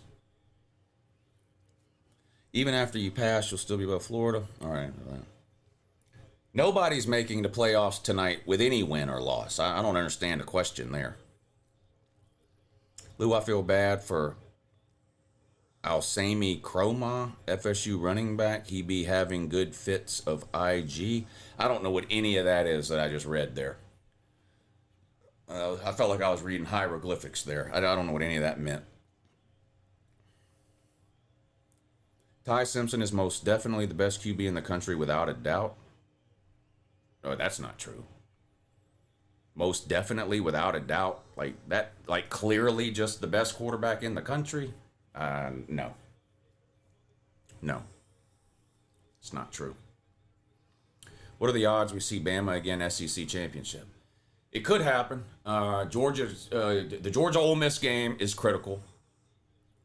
Because both teams may be Ole Miss might be undefeated still. And if Georgia just has one loss but beats Ole Miss, that would put them ahead of Ole Miss. They're already ahead of Tennessee with a tiebreaker. Missouri's the other team that factors in there. Bama plays at Missouri. Georgia hosts Ole Miss. Those are two huge. Like right now, those look like two huge games. Touchdown Miami, but there's a flag down.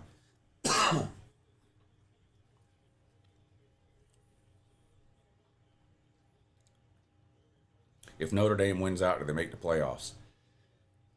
The committee will probably put them in if they go 10-2. Now, I don't think they should. And well, let me back up. It depends on what a lot of other people's record is. I don't think a 10-2 Notre Dame would get in over certain 10-2 SEC teams or Big Ten teams, and I don't think they should. I don't think Notre Dame should get in instead of the loser of a conference championship game, because Notre Dame's too scared to play in one. So it's going to depend what a lot of teams' records are at the end of the year. But my personal thought on it is Notre Dame should not get in. The best team Notre Dame plays the rest of the season is Southern Cal. And they're not even a top 25 team. So it could be a situation where at the end of the season, Notre Dame is 10-2, but they had lost to the only two ranked teams they play. And if that's the case, I don't think they should get in. But I'm not on the committee, so I don't know how I don't know how they would vote on that. But I would not put this year's 10-2 Notre Dame in if their best win was Southern Cal. Wouldn't do that. We need a comment on the comment video just for Florida State fans. Yeah, that'd be another pot of gold for the off season. Thank you, Manning and David Burke, for the super chats. Yeah, those comment on the comment videos are great.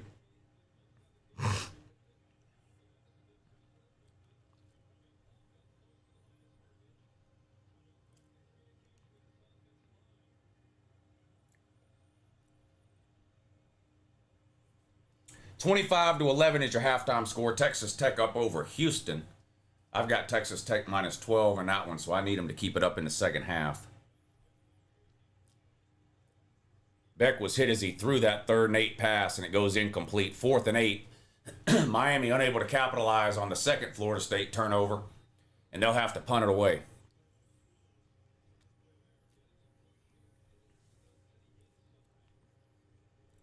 Texas Tech can win a playoff game.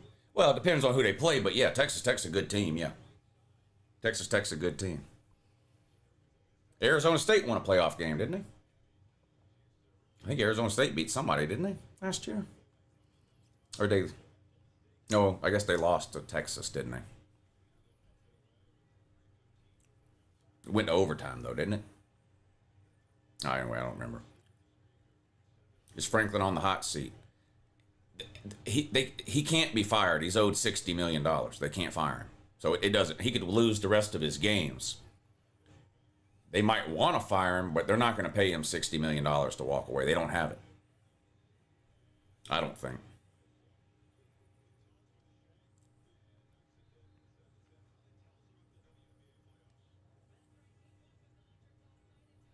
How many years left on James Franklin's contract? I can't remember the number of years, but we were talking about it in here earlier, and somebody looked it up, and his buyout was $58 million. Penn State's not going to pay that, I don't think. You got to pay the players $21 million. The only reason Billy Napier is still at Florida. You got to pay the players $21 million a year. So I think the schools are done paying these $50, $60, $70 million buyouts. I don't think they're going to pay that anymore. There were 3 coaches, Power 4 coaches, fired at the end of the year last year. The highest buyout paid was $8 million. Castellanos' other glove. Thank you for the super chat, Castellanos. Pass complete. Speaking of Castellanos, pass complete. And then fumbled, but I believe Florida State jumped on it. It's going to be second and about 3 coming up now for Florida State. Yeah, they fumbled again, but Florida State recovered it this time. They actually fumbled it twice, which is somehow more alarming. But Florida State, man, Johnny on the spot jumped on the ball. Lou, who is this I Will 95 guy? I have no idea. I don't even know who you're talking about.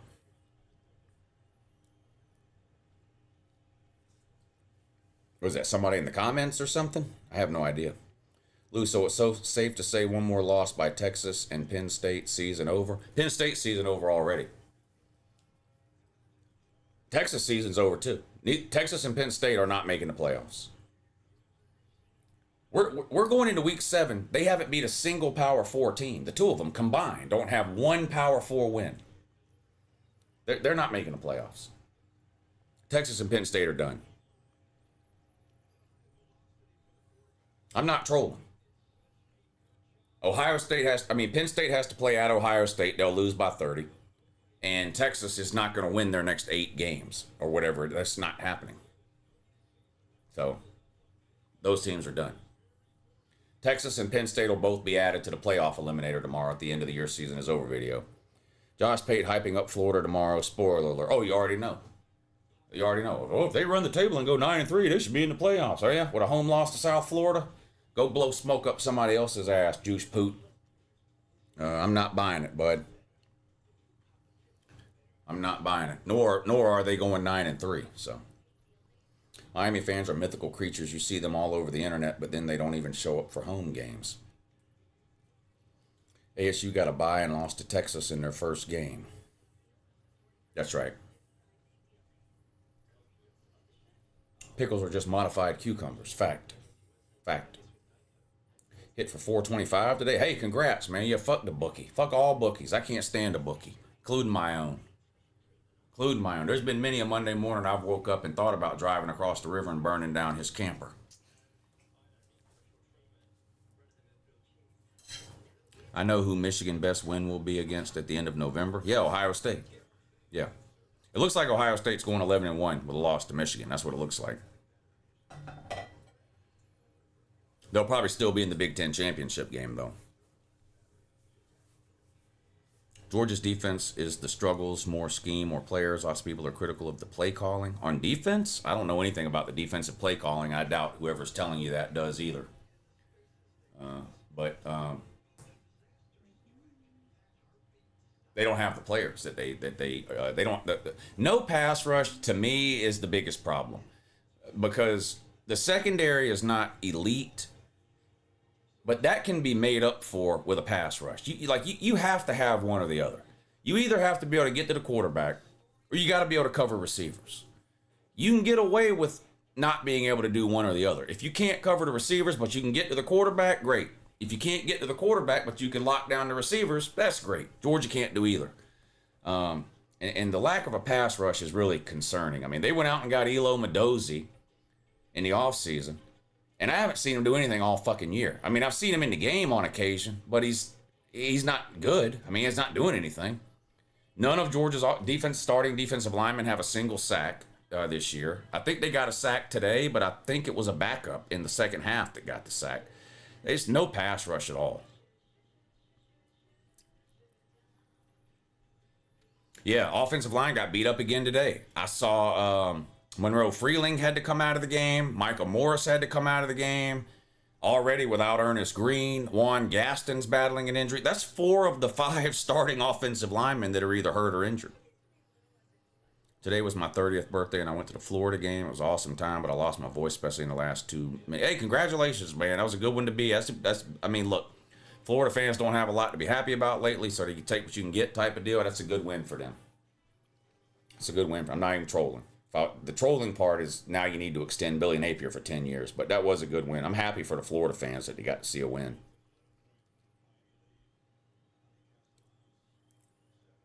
Yeah, I didn't see Arch Manning running his fat mouth to any Florida players today. I guess he saves that for Sam Houston State.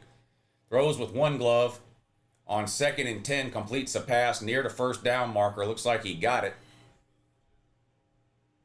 1st and 10, Florida State. They're down 14-3. 2-minute offense time here. 1:53 to go in the first half.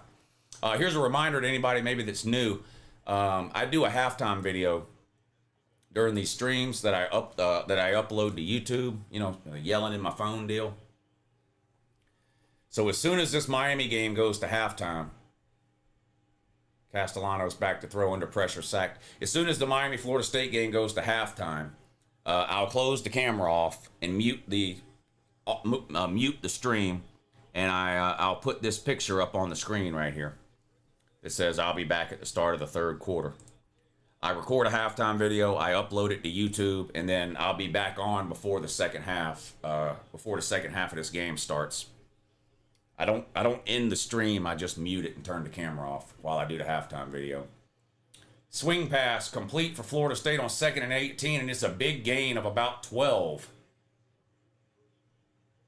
Big play for Florida State to put themselves in a manageable situation here on 3rd down. Coming up on a minute to go. Florida State's only got one timeout. A minute to go. 3rd and 5.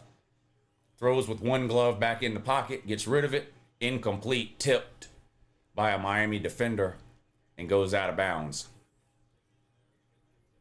Texas overrated, go Buckeye, says Michael Sachs. Thank you, Michael Sachs, for the super chat. Jack Longley says, Texas man got to apologize for mistreating Octavian. Yes, Octavian will call in on Tuesday to accept all apologies, I'm sure. And yeah, Texas was obviously extremely overrated, which is alarming considering the fact that Ohio State was lucky to beat them. Texas outgained Ohio State and got inside the 10-yard line twice without scoring any points and still only lost by 1 score. That's pretty alarming if you're Ohio State. Texas man got to apologize for mistreating Octavian. Yes, he does. Lou, at the end of the day, any of our SEC teams win a natty against the super payroll teams, Ohio State, Oregon, or Miami, Texas was supposed to be one. I'm not doing the super payroll excuse that you're trying to use. I'm not doing that.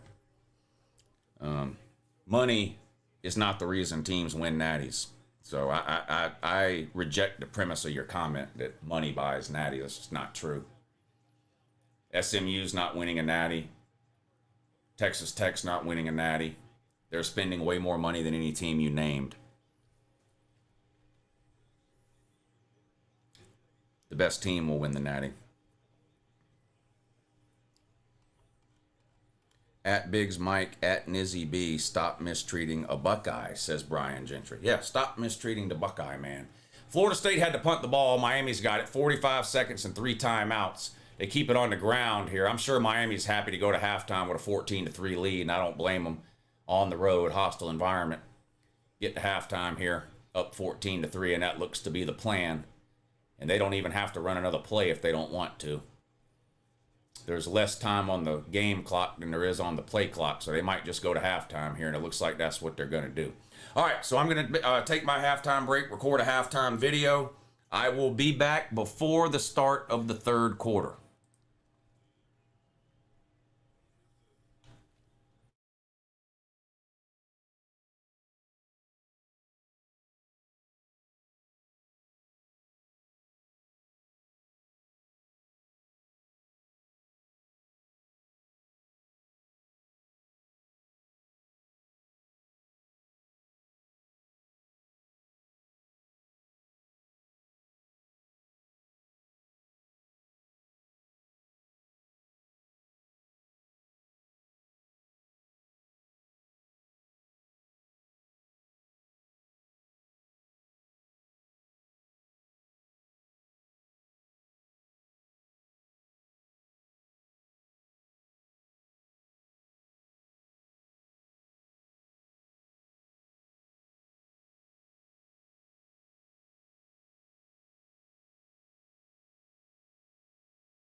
All right, ladies.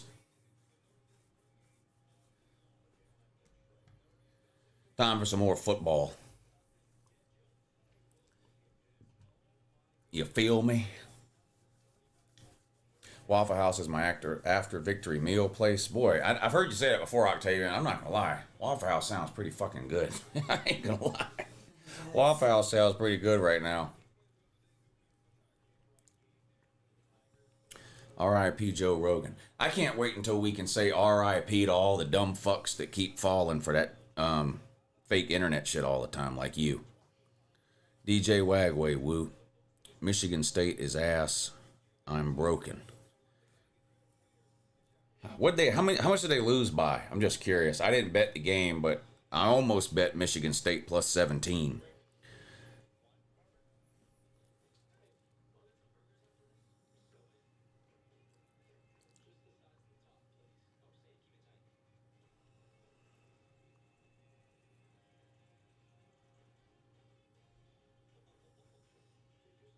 They lost by 11. I mean, it's still a loss. I get it, but I should have bet that damn game.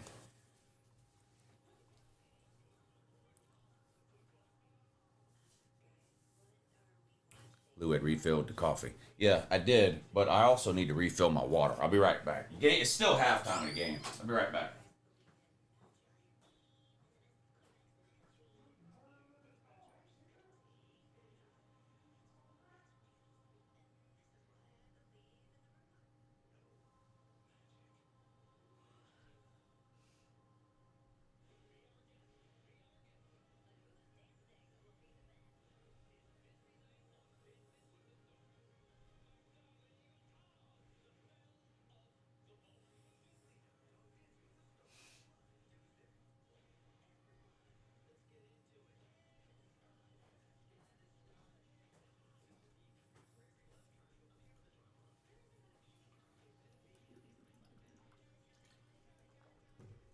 All right. Second half football. Slim Shady Canes, thank you for the super chat. He says, let us not forget this same Penn State team took Oregon to overtime. Big Ten overrated, question mark. I don't know. I think what it probably has more to do with is Penn State getting all jacked up for a huge home game, losing, and then having to travel all the way to the West Coast to play a UCLA team nobody cares about and kind of getting caught off guard. It's probably more like what happened, but I don't know.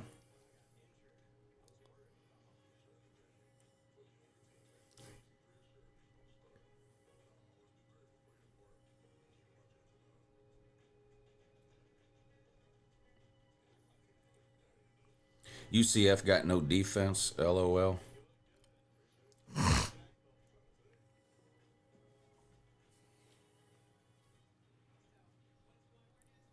James Franklin's still a top 5 coach. James Franklin's never been a top 5 coach. No, you just embarrassed yourself. Had nothing to do with us. The problem is called James Franklin.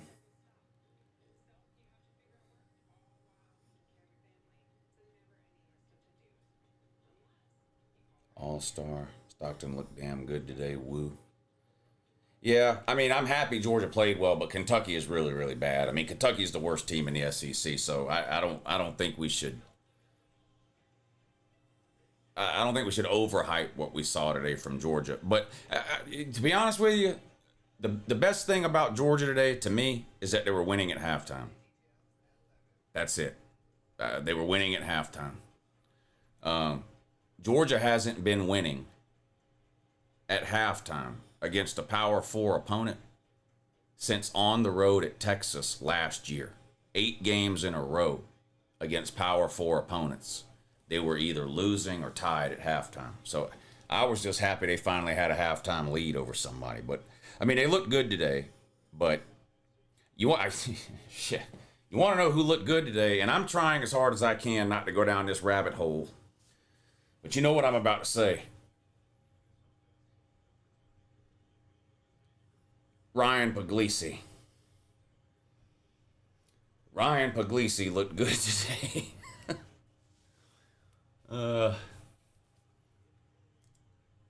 All right, second half underway in Tallahassee. Miami will get the ball to start. 14-3 is the lead. The Canes on top. Yeah, Bowens has looked good all year. Bowens is the best running back. Yeah, I saw Puglisi's interception. That was a bad throw, yeah. But overall, he looked good. Georgia pulled its starters at the end of the third quarter, yeah. Yeah, Puglisi threw a pick, but Puglisi looked good. I'm not done with Gunnar Stockton. I'm just saying, when I see Puglisi throw the ball, I like what I see.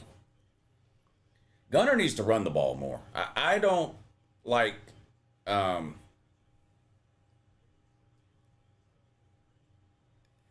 needs to run the ball more, is all I'll say there. I don't see a benefit to playing Gunnar Stockton over Puglisi that doesn't involve Gunnar Stockton running the ball 8 or 9 times a game. I think he needs to run the ball more. Whether that's a play calling thing or a decision making thing on his part, I don't know. But Miami back to throw on 2nd and 5. Look at Carson Beck turning on the gas. Boy, Carson Beck looks goofy as fuck when he runs the ball. Gain of 4, though. It's going to be 3rd and 1 now for Miami. Stoops fired before the season end. No, Stoops isn't getting fired at all. Stoops will be the coach at Kentucky next year.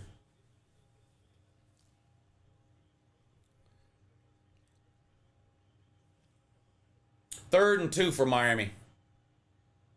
Back to throw. Pass complete. Across the 40 to the 41. First down, Miami. Remember when A&M almost hired Stoops? They tried to hire him. The fan base revolted, but it was almost a done deal. And word got out, and the fan base said, "We'll dry up the money. We're not going to donate. If you hire him, the donations are coming to an end." And Texas A&M backed out at the last minute.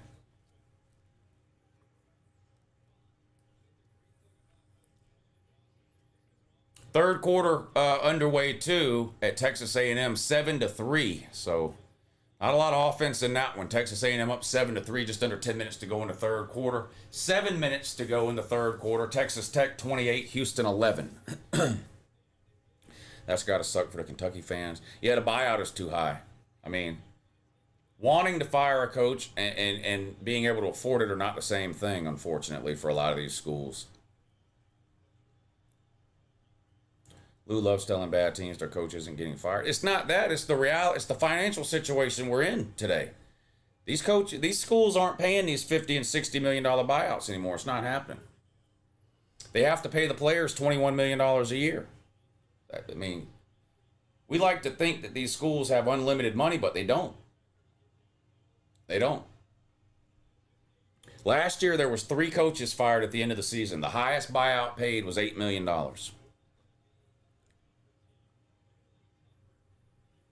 Didn't you love the over on that A&M game? I don't know. I don't remember. I didn't bet on it. I don't remember what I said in the pick video. I don't know.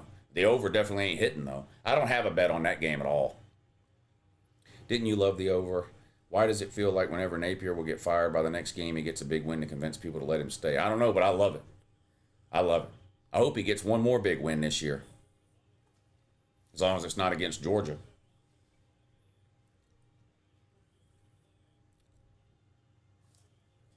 Lou, were you surprised about the Iowa State game? No. I told y'all Cincinnati -1. I bet that game. Cincinnati -1. Wasn't surprised at all. I don't know why Cincinnati was a 1-point favorite over Iowa State, but that's the point. The line didn't make any sense. Vegas knew something that we didn't know, and I trust Vegas more than anybody else when it comes to gambling on sports. It's just like last week when Kansas State was a 5.5-point favorite over Central Florida for no reason. Kansas State blew them out. I mean, when you see something weird like that, you got to be on the Vegas' side, not the other side. Is it legal to start a GoFundMe to raise money to fire Stoops? Yes, it is. You can start a GoFundMe to donate to a college, yes, and then you can donate that money to your school's athletic department. It's basically an NIL collective ran through GoFundMe.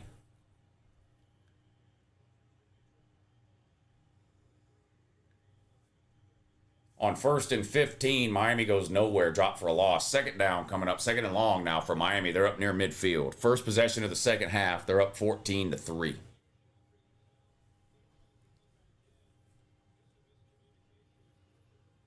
I don't know if Iowa State had any players out or not. The only thing I know about the Iowa State-Cincinnati game, and I'm not kidding, the only thing I know is that Iowa State was undefeated. Cincinnati's not very good, but yet they were favored by 1. So that's all I know. And I bet on Cincinnati -1, and they won easily.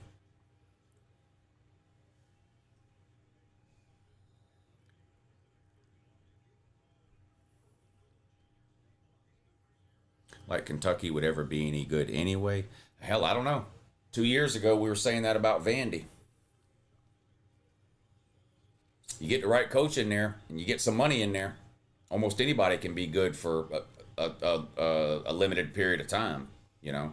I don't think Kentucky or Vandy, either one, will ever field like a perennial top 10 team where they're finishing in the top 10 for 5, 6, 7 years in a row. But in today's college football, almost any team anywhere in the country has the potential to have a top 10 season at any given time.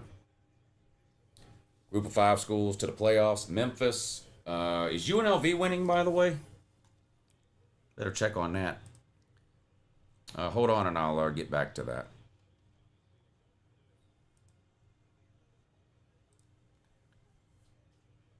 UNLV is winning 24-10 over Wyoming. Memphis, UNLV, South Florida, Tulane. Boise State's chances took a big hit today. Who am I leaving out? James Madison. Oh, no. 4th and 2. Miami scores a touchdown. Tony again. I love him. That's one of my favorite players to watch this year, this number 10 from Miami. I love that guy. That's his second touchdown today, I think.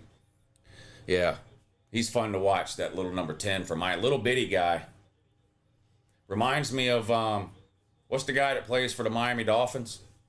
Tyreek Hill. Reminds me of Tyreek Hill a little. Lou, do you think Southern Cal is better than Boise State? Boy. Yeah. Probably, yeah. Hate saying Canes win Florida. Reclassified, small and quick. Percy Harvin.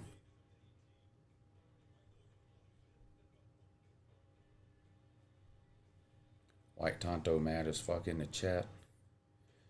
In this chat? I haven't seen too many Florida State fans mad in here.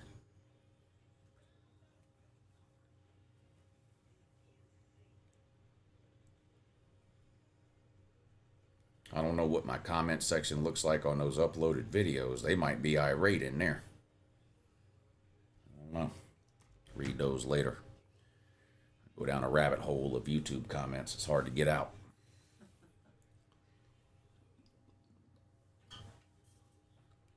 Miami best team in Florida. Texas Tech best team in Texas. Sounds pretty accurate. Sounds pretty accurate.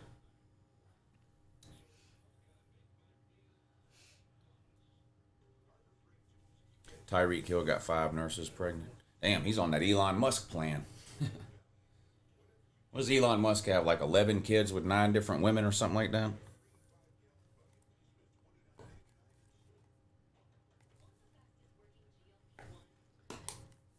Elon Musk ain't got nothing on Nick Cannon. Yeah, Nick Cannon, I don't know what his problem is. He must hate money. I don't know. You have to hate money. If you've got multiple kids with multiple different women, I'm not even passing judgment on like a moral thing. I'm just saying you have to hate money. If you've got multiple kids with multiple different women, you absolutely hate money. Now, in the case of Elon Musk, he's got plenty of it, so he's not. You know what I don't even want to get into that. I get mad. Here's my thing. Whenever I talk about Elon Musk having 11 kids with 9 different women or whatever it is, people always say, well, what does it matter? He's got the money to afford it. It's not a money thing. You cannot be a dad to 9 different kids that are spread out all over the country. You can't be a dad. You can't. That's the problem. You can't be a dad to 9 different kids or 11 different kids to 9 different women spread out all over the country. You can't be a dad. You can't do that.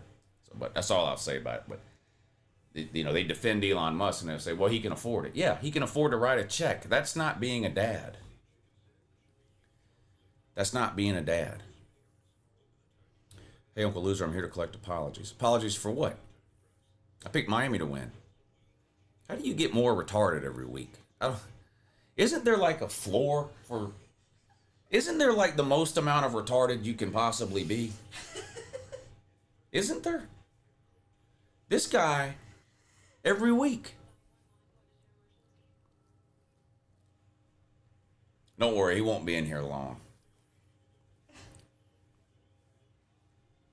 What excuses would I use to keep Oregon and Ohio State ahead of them?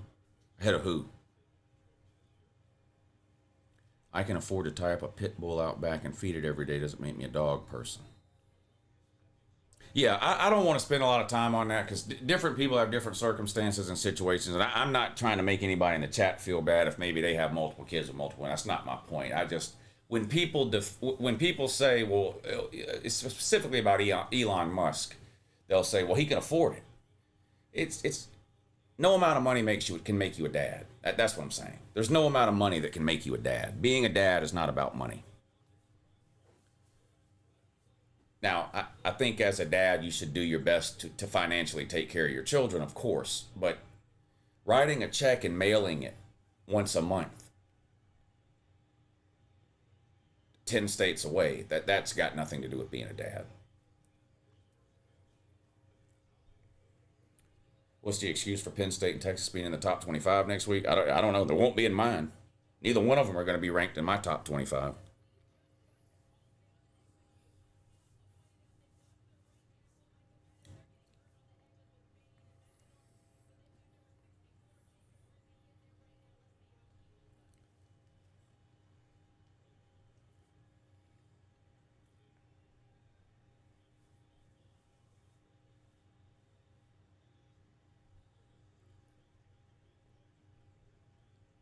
Looks like Mississippi State, or is that Texas A&M?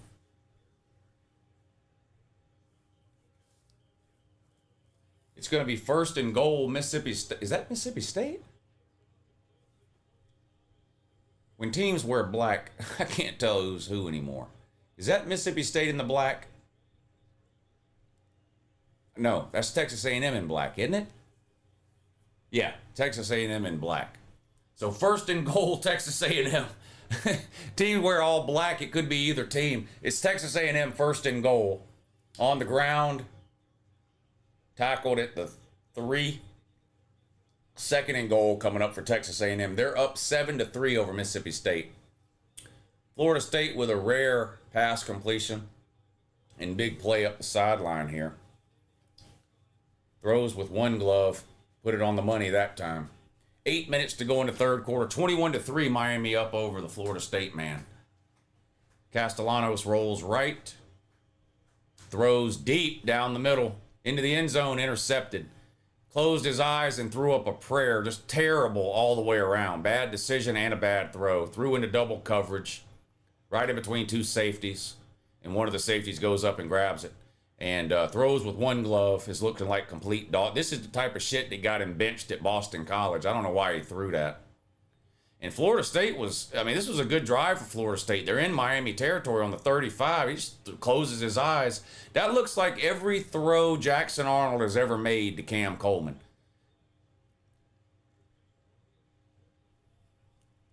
Can't do that. I mean, it's a bad throw into double coverage. You get a bad decision and a bad throw. You just can't do that. Touchdown, Texas A&M, though. They're going to extend their lead 14-3 at home over Mississippi State. Mississippi State, Mississippi State, Mississippi State. Oregon and Penn State don't deserve to be ranked. Oregon doesn't deserve to be ranked? Now you're talking crazy.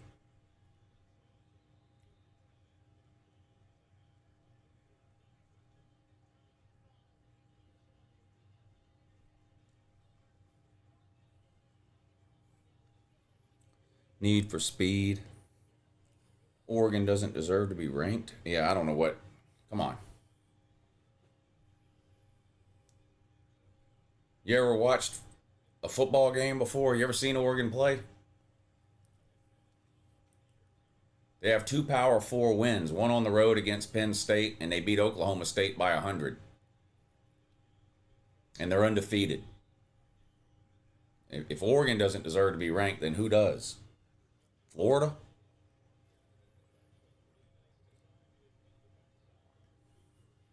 Nobody should be ranked unless they've beat a good team. Good according to who? According to you? Or what? I'm sorry. You're making a fool of yourself if you're really trying to argue that Oregon shouldn't be ranked. You're making a fool of yourself. Like, seriously. That's a losing argument. Notre Dame is in great shape after today. No, they're not. Notre Dame's not in great shape at all. They're going to end the season with no ranked wins, buddy. They're going to end the season having lost to every ranked team they played. Notre Dame's not in good shape at all.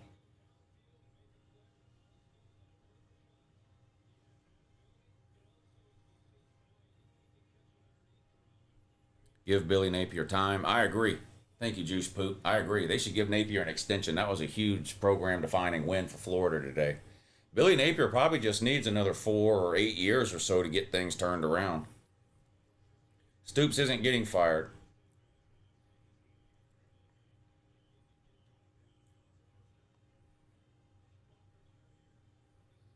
Ten-year extension for Bill. Notre Dame going to go 9-3 with a loss to some school named the Carolina School for the Basket Weaving.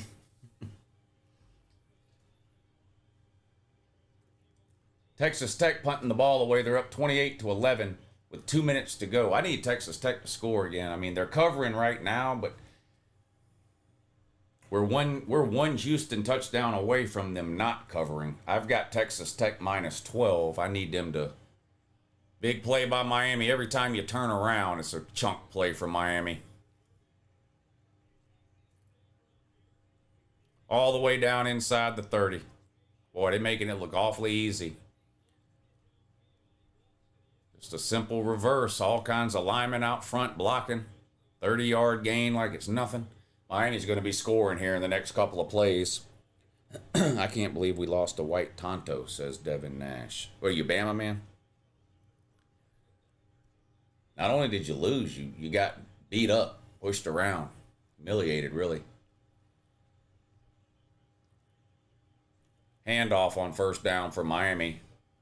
Gains about 5 off right tackle. Second down coming up for the Canes. Down near the red zone now, up 21-3 on the road against a pretty bad Florida State team.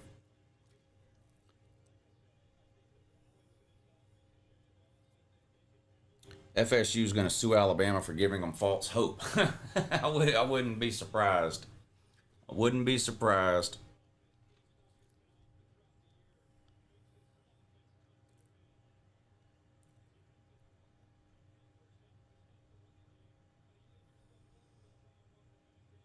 Beck back to throw on 2nd and 6. Lobs it up towards the end zone. Nearly intercepted. Overthrew everybody, though. Incomplete pass. 3rd and 6 coming up for Miami.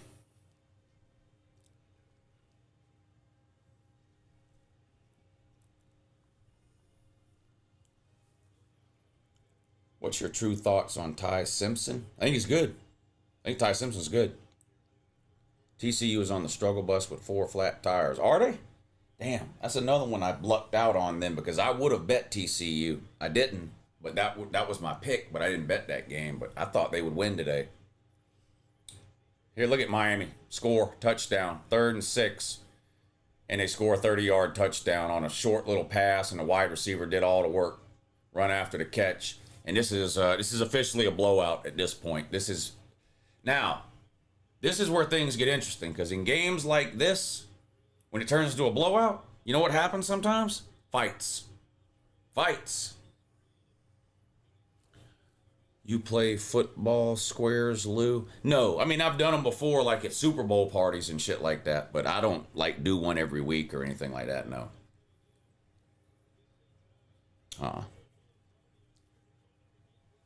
If you do one, let me get in on it. I'm always looking to gamble. If you do one, let me know. I'll send you the money or whatever to get in on it.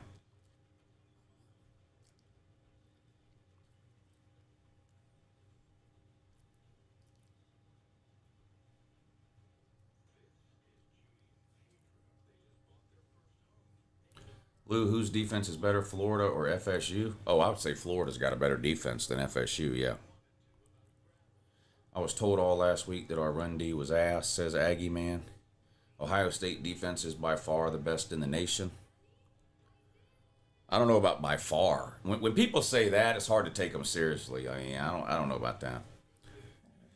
Ohio State might have the best defense, but by far, no. That I disagree with. Florida State is a clown school and football team. Being Supreme, thank you for the super chat, buddy. Appreciate you helping to support the show today. He says Miami generally could be the best team in the country, but knowing Miami, they'll find a way to lose the ACC. Well, one of the reasons I picked Miami today, besides troll Florida State fans, is because Miami wins these games. Even over the last couple of years, Miami wins these sort of bigger games. And then it's the out of the blue loss that has haunted Miami really over the last 10 years. Every good year they've had, they've beat some good teams in those years. And then they lose to Georgia Tech or Pitt or Syracuse or something weird. And you're like, how the hell did they lose that? So I'm still not convinced Miami will go 12-0. They're clearly the best team in the ACC, and they're better than every team they play. But I'm still not convinced they'll go 12-0 because it's just hard to play up to your peak level every single week in and week out. So do I think Miami's better than the rest of the teams on their schedule? Yeah. Would I be shocked if they lose a game? No, I wouldn't. Liberty Lover says, only potential I can see from Miami is potentially at SMU. Yeah, that'll be tricky. Do they play Louisville this year? I don't know if they play Louisville. They play Florida. No, that's Florida State. I was thinking Florida State. Miami already played Florida. Does Miami play Louisville? I don't remember. Now, I will say this. Miami's last 2 games of the regular season are both on the road. It's very possible they lose one of those. That's like typical Miami. Their last 2 games are on the road. Miami could be 10-0 and lose one of those games. It wouldn't be shocking to me.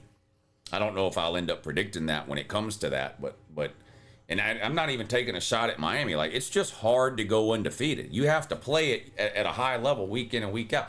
I mean, it's like the guy that just said Ohio State's defense is miles better than anybody else's. Well, the reality is it's not. If the Ohio State team shows up one week and half-asses it around, they'll give up 25 or 30 points and lose to somebody. Like, the margins are not as big as we think they are between what we think are the great teams and what we think are the bad teams. If you show up and you're not ready to go, you can lose. And that goes for anybody. Kyle says, I'm submitting my crow now. I gave $100 earlier to talk shit, so I'll do it again to eat my crow. Y'all know I've always been here, win or lose. Go Noles, baby. We took it like dog shit tonight. Congrats, Miami. You are by far the better team tonight. Hey, Kyle, thank you, buddy. You know, I appreciate the generosity, my man. I always do. And this is a tough loss for Florida State here. Not only because it's the Miami game, which is the biggest one of the year, but having lost that loss to Virginia now is a lot bigger, because this is putting Florida State behind a massive 8-ball here in the ACC. They're 3 games behind Virginia. They're 3 games behind Miami. They're 2 games behind Georgia Tech. 2 games behind SMU. I think it's just they're in a tough spot now in terms of making the ACC championship game. But you're a real one, Kyle. You never disappear. You never run off. And you know I'll take it easy on you. But when I rant and rave tomorrow about Florida State fans, Kyle, just know I'm not talking about you. Okay? Nico has a top 10 win. UCLA won the quarterback trade. Thank you, R. Cheeks Manning. I appreciate all y'all hitting the super chats to support the stream today. It's been a long day. But I've had a good time hanging out with you guys today. I have. Real good time.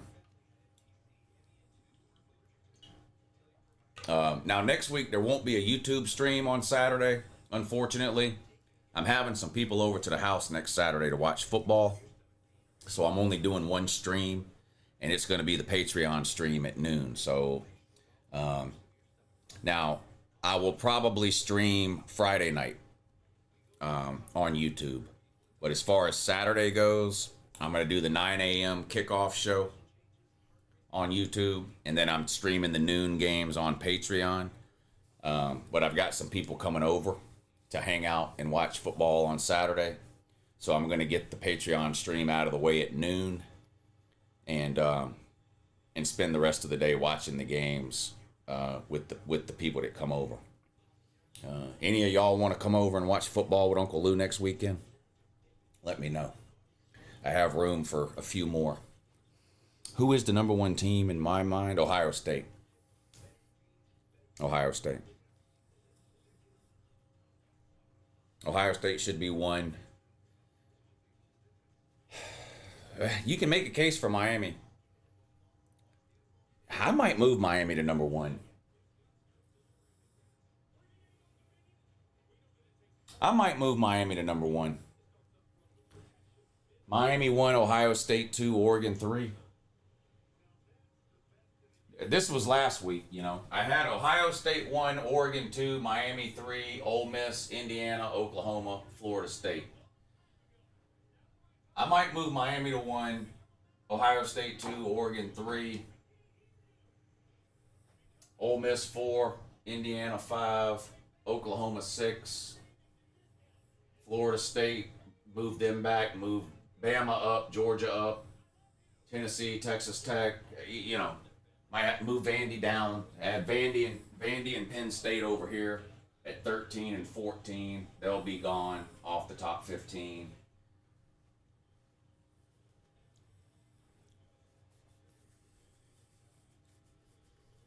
Yeah, I don't know what it is. I mean, it's not a camera, it's a phone, and I don't know why that happens sometimes when I upload. It happened a couple of weeks ago too. I don't know. It's nothing I'm doing, so I don't know why it's. Let me pull it up and watch it. I haven't even watched it, but it did that a couple of weeks ago too. It's nothing I'm doing. It's the same old, you know, yelling to the phone videos I always do. Yeah, I see it flickering. Yeah, I don't know what's causing that. I see it now. I don't know what's causing that. Y'all see? See how the... I don't know what's causing that.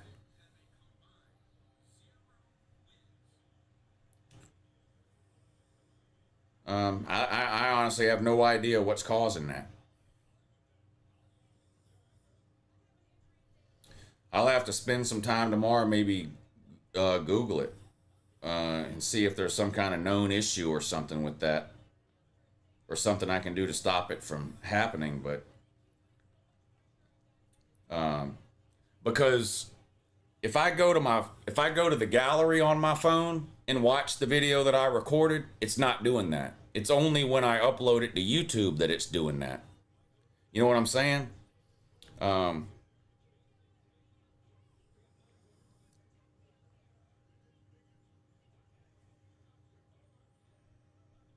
I think. Let me check.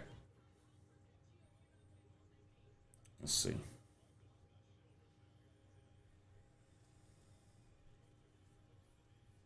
Yeah. When I play the video from my phone gallery, it's not doing it. It's only after it uploads to YouTube that it does that. So I don't know why that's I'll have to look into that some tomorrow, because it happened a couple of weeks ago too. It's got nothing to do with OBS. I don't use OBS to upload upload videos from my phone. I knew Miami was going to blow them out because I listened to Slim. Always listen to Slim, says Hogman. Thank you, Hogman, for the super chat. Is Colby in charge of bringing a TV for the garage? No. Believe me, I've got plenty of TVs around here. David Kyatt, thank you for the super chat. Slim Shady Kane says, state champs, send Davy Crockett and his show pony up to old Rocky Flop. Appreciate y'all hitting the super chat.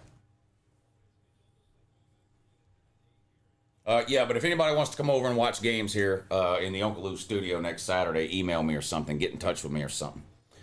Crazy Uncle Lou at Gmail. Here, I'll put it down here. I don't know why. Told myself I wasn't gonna randomly invite people off of these streams because there's so many fucking trolls, but there's a 0% chance a troll will come here because that would involve leaving their house or their zip code, and they're not doing that. So that's my email address.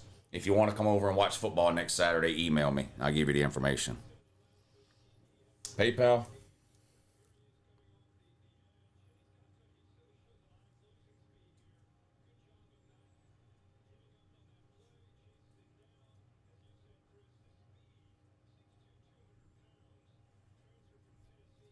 Celebrating a Gator win and mourning a Napier win. He tried to lose at the end with the random timeout. No, I don't blame him for taking that timeout at the end. I don't blame him for that. He let the play clock get all the way down to 1, and then he took the timeout. I'm sure he wanted to talk to the punt team and, hey, watch for this block or watch for a fake, like a reverse on the return. Don't commit any penalties. I don't think it was a bad idea for Napier to call that timeout, to let the play clock wind down and make that timeout. I know he screwed up a lot of things at the end of games before, but I didn't think that was that bad. I understood why he did that. Whenever you're at Cherokee next time, I'll try and meet you. Yeah, I don't know when that will be. It'll be next year sometime, February or March probably, before I get back to Cherokee. Going to Vegas in January. We go to Vegas the end of January every year, a group of guys. It's all YouTube people. You know most of them. Pigskin Pete, Hufferbilly Paul, Sir UGA, Dula, Albert Tucci, DJ David, the Utah man from the comment section. Anyway, a bunch of us go the last week of January. That's my next casino trip, the last week of January out to Vegas. Cherokee, I usually do in the off season, February, March, April, something like that. But I always let y'all know on YouTube whenever I'm going. Might have a 2002 Natty rematch by the end of the year. Was that? Oh, Ohio State, Miami. You've seen Pigskin Pete around town? Oh, yeah? Well, say hey to him next time you see him. He's a nice enough guy. I'm heading off to finish the game, Uncle Lou. I'll finish the live cast later. Much love. Go Canes. All right, Adam. Good to see you in here tonight, buddy.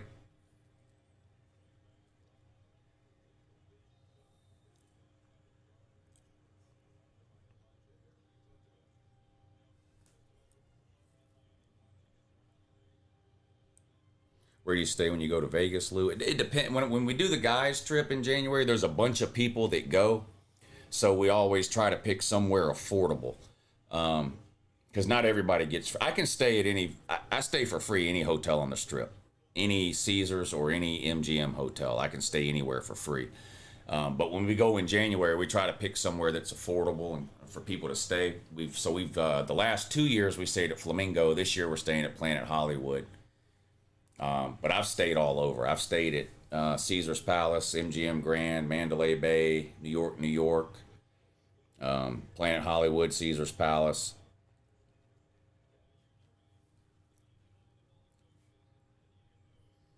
How do you stay for free? All casinos have a player's card, basically, that like tracks how much you gamble. And if you gamble enough, they'll give you almost anything for free. Even Florida didn't look this bad against Miami. Big facts there. Big facts there. Your pick to win the Big 12 now since Iowa State lost today. Well, my pick was Kansas State, actually. So that's been dead a long time ago. I still don't know who's winning the Big 12. It's the same list of teams I've been given. I think Iowa State could still win it.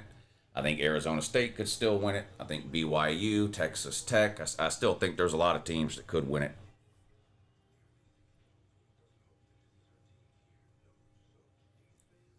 Yeah, like when you play a slot machine, there's a little, it looks like an ATM slot, but you put your player's card in there, and it basically tracks how much you gamble in a slot machine. When you go to play a table game like blackjack or roulette, you give that card to the dealer. He swipes it in a computer, and the computer tracks how much you're gambling.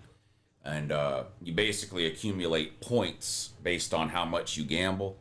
And the casinos will give you offers for everything from free rooms to free flights to free limo rides, free food, free show tickets. I like Caesar's Palace. That's it's a little outdated, but it's still really nice. I like Caesar's Palace. Now, the nicest casinos in Vegas is the Wynn, the Encore, the Venetian, and the Palazzo. Those are the absolute nicest. But neither of those are Caesars or MGM properties. So I don't have any points at those casinos. Venetian, Palazzo, Encore, and Wynn. I don't have points at those casinos, but those are the nicest, and it's really not even close.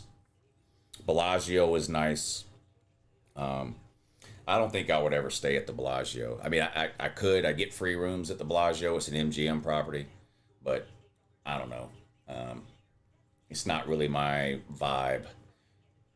Cosmo's nice, yeah. Cosmo's nice. That's an MGM property now. MGM bought Cosmo a couple of years ago. Cosmo used to be independent, but now it's owned by MGM. Yeah, it's really nice. And they have the balcony rooms, which is hard to find on the Vegas Strip anymore. Real hard to find. The Cosmo and Paris are the only two strip casinos with balconies on regular rooms. Justin Farmer, what's up, buddy? Appreciate you joining the channel. Why are there no balconies in Vegas? Because people jump. It's an insurance thing.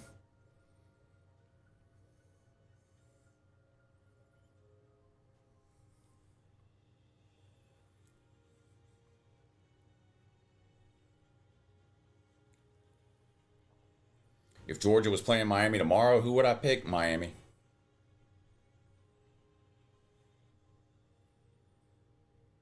Carson Beck would throw for 400 yards against Georgia. We have no pass rush, and if you let Carson Beck sit in the pocket, you got no chance. So if Georgia's going to play Miami, they're going to have to find a pass rush somewhere, and they don't have one right now. So if they were playing right now, I'd pick Miami, and so would everybody else.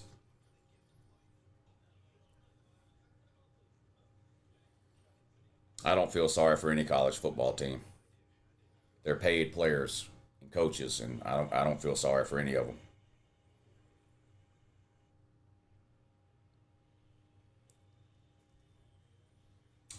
All right, what's Texas Tech doing here? All right, they did score again. That's great news. 35-11, Texas Tech up over Houston with 11 minutes to go in the game. So Texas Tech is going to cover. So we got a winner there. Miami's going to cover. So we got a winner here. The last bet I have today is Cal +3 against Duke.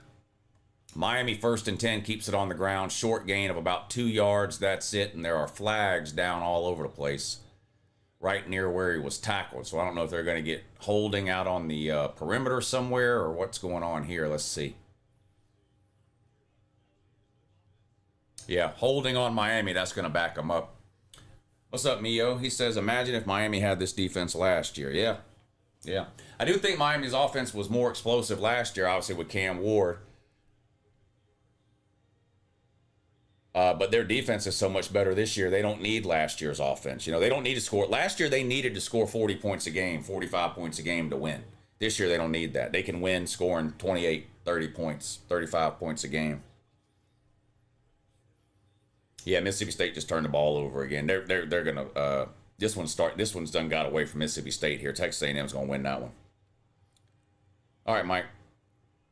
Do you think A&M makes the playoff? You know, I don't know. I don't think so. But where are the 3 losses?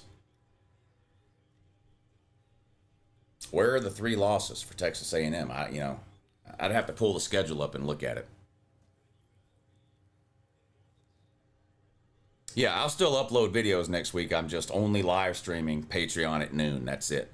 We have the $1,000 giveaway next week on Patreon. So make sure, if you're on the Patreon page, make sure you're tuned into that. I'm I'm going to give details out about it this week, so you'll know when to tune in and how to win and what's going to happen and all that. But $1,000 giveaway on Patreon on Saturday. If you've ever wanted to sign up on the Patreon page and for whatever reason you didn't do it, it's $10 a month.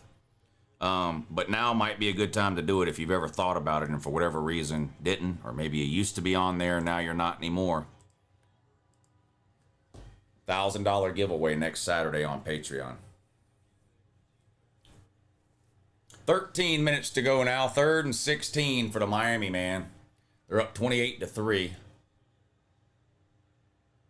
Time to start thinking about draining clock now if you're Miami and just get out of here. Back to throw. Incomplete. Miami will have to punt it away here on 4th and 16. Y'all boys and one girl have a great night. Always fun, Lou. Biggs out. All right, Mike. We'll do it again next week, buddy. I didn't bet baseball games today. I don't like baseball. I only bet on baseball when there's nothing else to bet on. So during the week, usually. When there's other things to bet on, I don't bet on baseball. Like, I bet on baseball all this week, Monday, Tuesday, and Wednesday. But not Thursday, Friday, or today.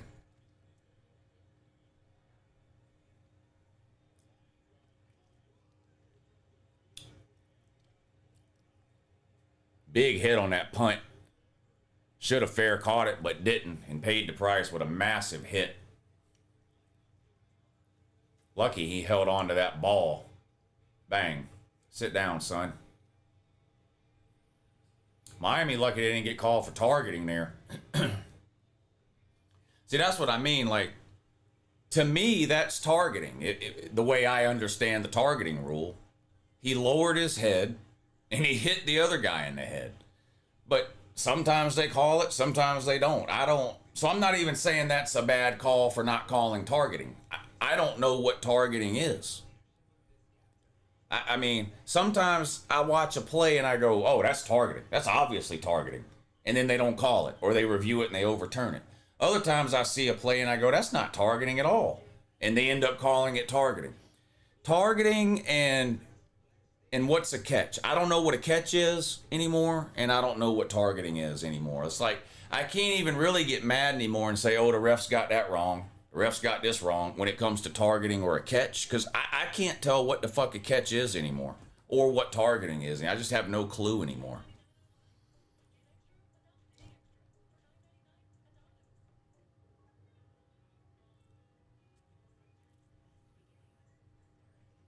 All these primetime games are blowouts. Yeah.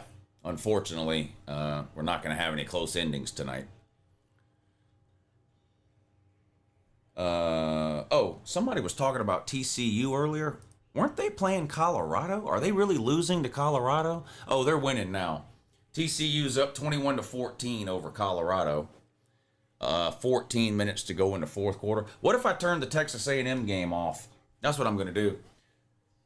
Let's put the Colorado game on instead of Texas A&M Mississippi State, because that game's, I mean, Texas A&M's up huge now. What is it, 28-3?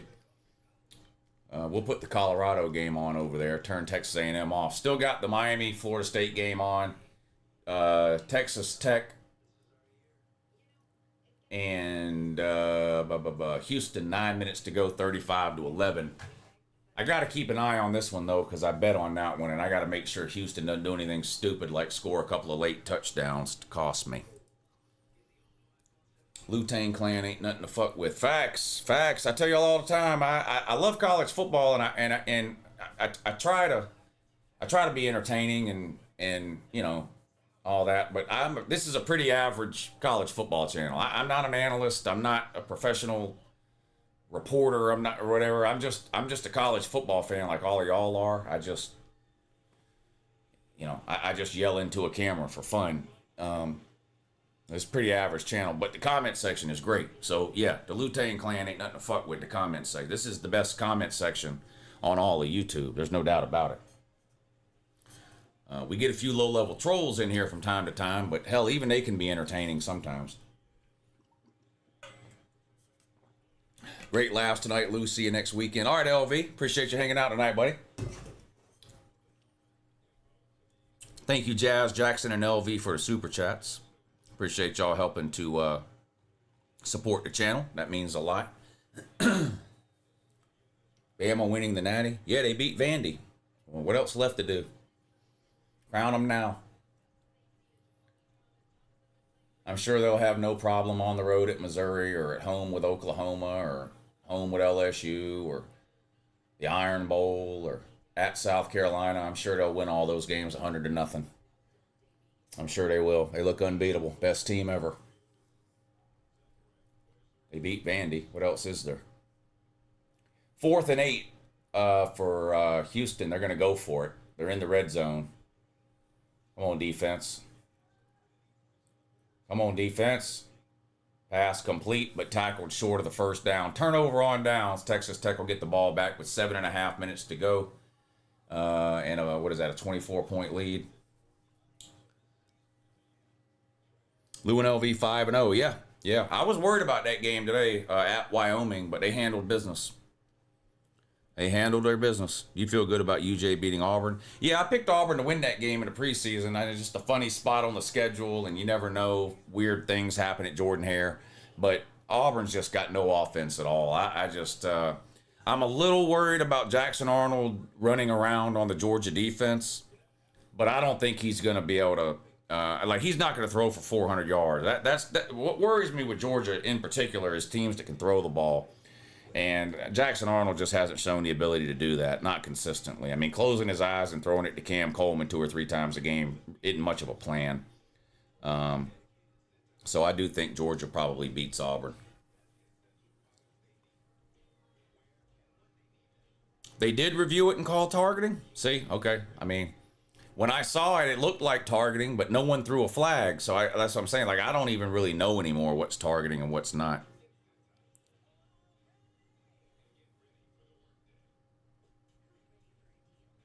Why aren't you amazed a dog shit Florida team beat Texas? Uncle Lou, do you think we got a major conference realignment in college football in the next 5 years? I'm not giving any prediction for 5 years. I mean, I've seen so much change in the last 5 years that I never thought would happen. I'm not going to even try to guess what might happen in the next 5. I don't like the conference realignment and all that. I wish everything would stay the same and Notre Dame would join the ACC. That's what I wish. I mean, I wish the Pac-12 never blew up. I wish we still had the 5 major conferences and all that. But given where we're at now, I would prefer to freeze it right now, let the ACC add Notre Dame, cap the 4 major conferences at 20 teams. That's how I would prefer it. But they don't ask me what I want, so I don't know what they're going to do. Money is going to drive the whole thing, so I have no idea where it's headed. No idea.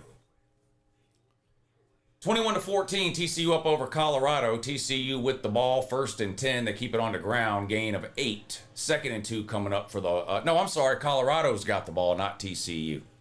Colorado with the ball, 8-yard gain on 1st down, but there's a flag down, and it's going to be on Colorado for holding. So instead of an 8-yard gain, that's going to back them up. It'll be 1st and 20. We had 6 power conferences. Big East imploded. Lou, can you give a comparison between the losses, wins between Texas, Penn, Auburn? What? Also, UJ better be afraid of Jordan-Hare and the fact Auburn is retiring Cam's jersey. Hey, I'm not afraid of Auburn. They're absolute dog shit on offense this year. There's nothing to be worried about. Lou for college football commissioner. It's a great idea, but I don't think I have time to do that. I'm really busy.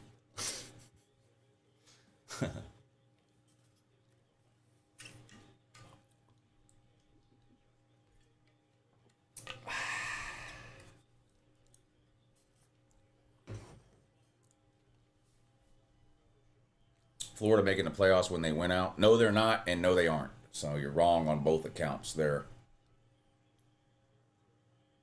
Castellanos running for his life, gets rid of it. Complete near the sideline, I think. Yes, referee says he caught it. 13-yard gain and a 1st down, Florida State, but probably too little too late here. 28-3 into the 4th quarter now. You think if Auburn started their backup, it would be any different? I don't even know who their backup is, but I'm assuming he's dog shit, and that's why Hugh Freeze went in the portal and brought in Jackson Arnold. But imagine a quarterback worse than Jackson Arnold. I mean... I just dropped 300 on my son's science program at school. Just talking shit. Not sure what that means. Why do you hate Castellanos so bad? I don't hate Castellanos. Why would I hate Castellanos? Florida State with a flea flicker. Didn't work. Incomplete pass. Tried to set up a flea flicker screen pass. And Goose Malzoon getting a little too cute over there on the Florida State sideline. 3rd and 10 coming up now.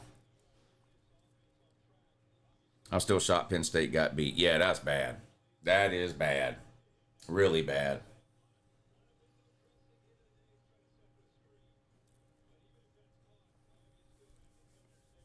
Juice Poot special this week. Well, of course, he'll talk about how great Florida and DJ Lagway are. He'll pat Texas on the head again, I'm sure. I don't think even Josh Pate can try to coddle the Penn State man, though. I don't even think Josh Pate will try to do that. He'll talk about Vandy. He'll talk about Vandy.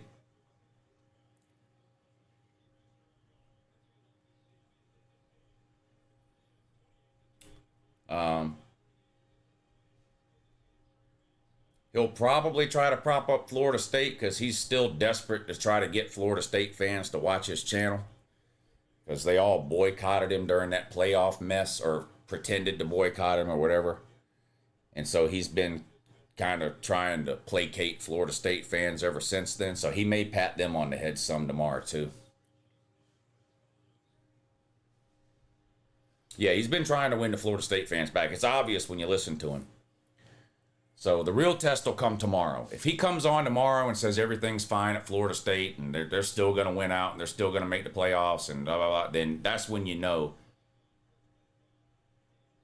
that he's just trying to reel y'all back in, because none of that is true. I mean, what I say hurts people's feelings, but it's the truth most of the time. Florida State's not making the playoffs with 2 ACC losses at this point in the season. So we'll see what Josh Pate tells them tomorrow.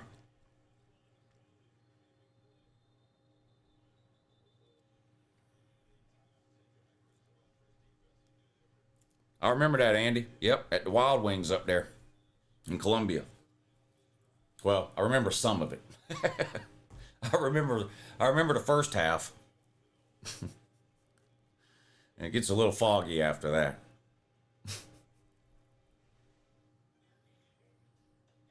Was that your car I was sitting in? Or I don't even remember. Was that your car I ended up sitting in? Oh boy, that was a long night.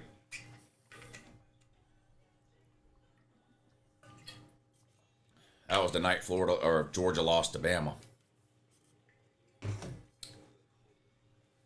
I was displaced because of the hurricane, and I had to watch Georgia lose to Alabama in a fucking Wild Wings. Oh, that was your car, Gertie. Okay. Miami and Virginia in the ACC championship game.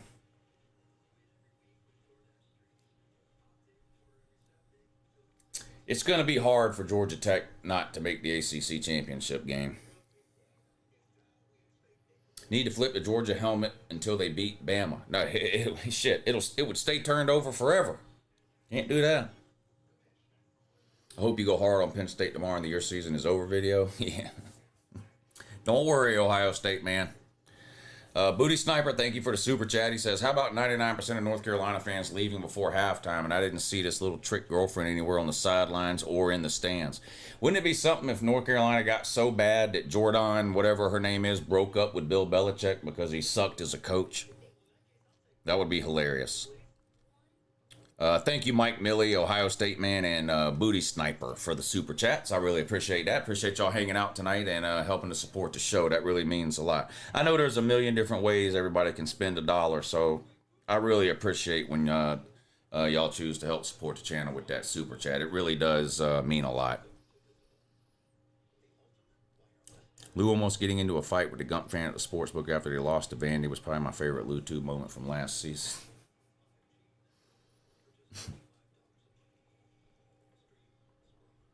The Colorado TCU game is the best game. And I got it on over here. It's tied up now at 21. Deion's sitting down on the sideline with one of his shoes off. I guess his toes are acting up or whatever it is. But Dion's literally sitting on a bucket on the sideline with his shoes off. But it doesn't matter. He's not a coach anyway. It doesn't even really matter if Dion's there. He doesn't really do anything coach related. The assistants and the coordinators are running this program. Dion's just the mouthpiece, the hype man. Almost halfway through the season, who's the best team? Miami, Ohio State, Oregon. That should be everybody's top three in whatever order you want to put them in. But that should be the top three, I think.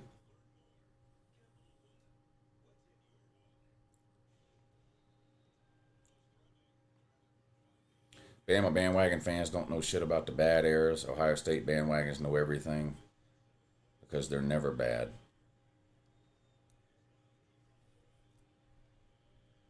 Florida State's down in the red zone trying to make it respectable here with 10.5 minutes to go in the fourth quarter. They're down 28-3. The paper plate special is going to be hard to decide this week. Yeah, you got to put Penn State on it, I think. I mean, 25-point favorites and you lose to a winless team. UCLA was winless and already fired their coach. That's how bad they are. You go out there and get embarrassed. Throws with one glove, scrambles out to the right, throws back to his left, dropped, incomplete pass, nearly a touchdown, but he dropped it. It's going to be 3rd and 7 now for Florida State.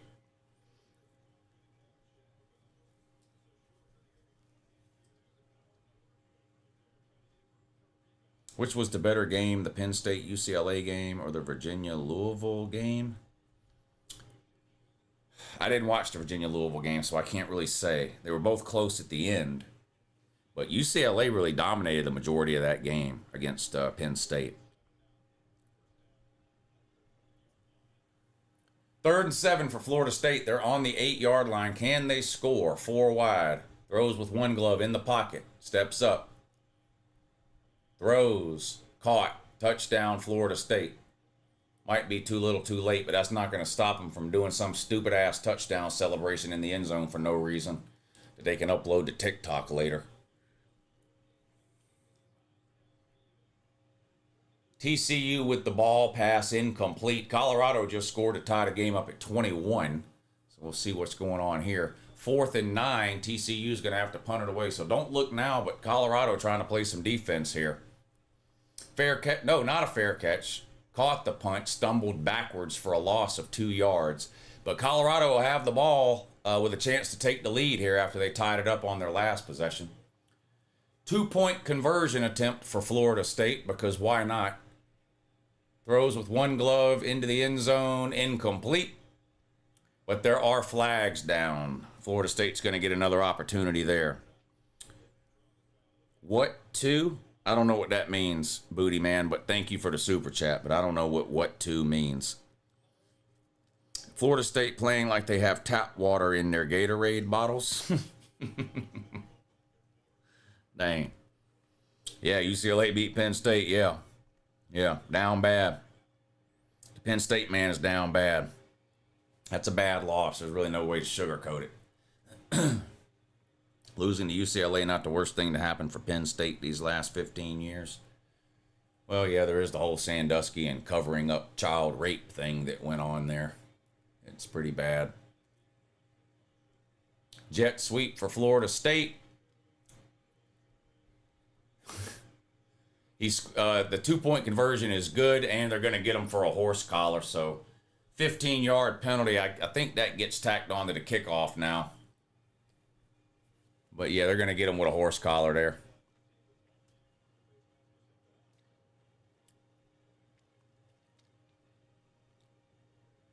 The pedo curse for Penn State. Yeah, it lives on. It's going to live on another year.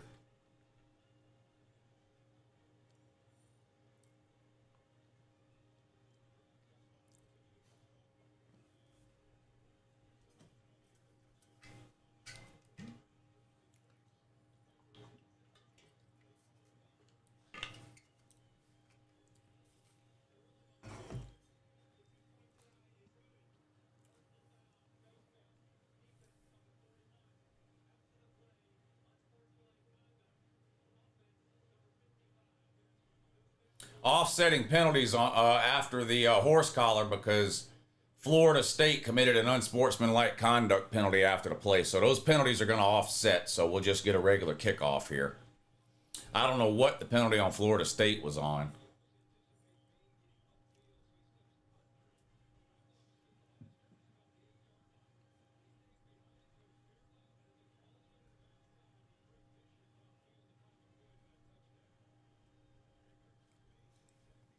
Ohio State fixing to beat the shit out of the 305.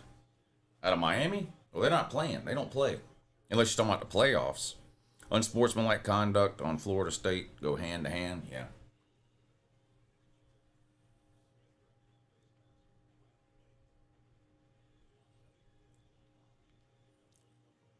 Remember the choke it doke in '94. Anything is possible. Yeah, I don't know about that in this one, bud. I don't know about that in this one.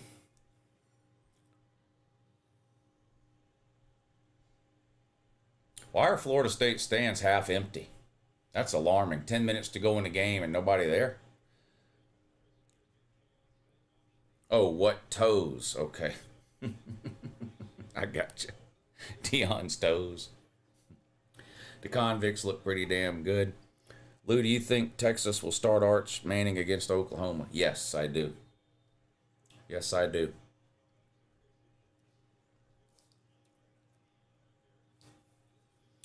All right, Texas Tech has defeated Houston 35-11. That's another pay Lou situation. Pay me. Pay me. Fuck that gypsy bookie that I have. Him and his stupid fucking camper dwelling ass. Fuck him. I beat his ass again. I beat his ass. Fuck that gypsy. He's going to have to pay me on Monday, whether he likes it or not. Whether he likes it or not, I need him to pay me my fucking money. I'm up $329. I just won the Texas Tech game. That's another $50. That'll be $380. I'm going to win the Florida State game. That's another $25. That's over $400. And I have Cal +3, and I have no idea what the score of that game is. Cal is playing Duke, but let me look. I have no idea. That game just started. 0-0, Cal and Duke, and the game just started. So I'll put it on over here. I've got Cal +3 at home against Duke.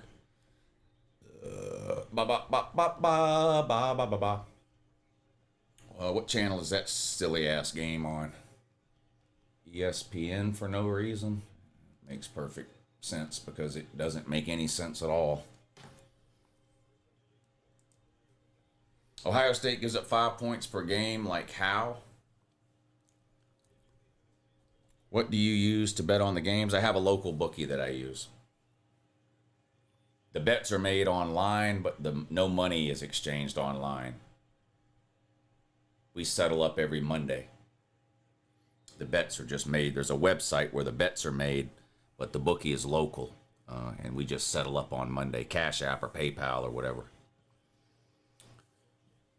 So I make bets with him through that website Monday through Sunday. And then on Monday morning, if I'm down for the week, I send him money. If I'm up for the week, he sends me money. And I've won 3 of the last 4 weeks. Last week, I had to send him $100. I lost $100 last week total. I had to send him $100. I won the 3 weeks before that, and I'm going to win again this week. So I've won 4 out of 5 weeks. That's pretty good. That's pretty good. And not normal. I mean, I lose money betting in the long run, but every once in a while, you get on a hot streak. Lou, do you think Texas is out of the playoffs? Yes, I do. We're headed to week 7. They've got 0 Power 4 wins. They're not a playoff team.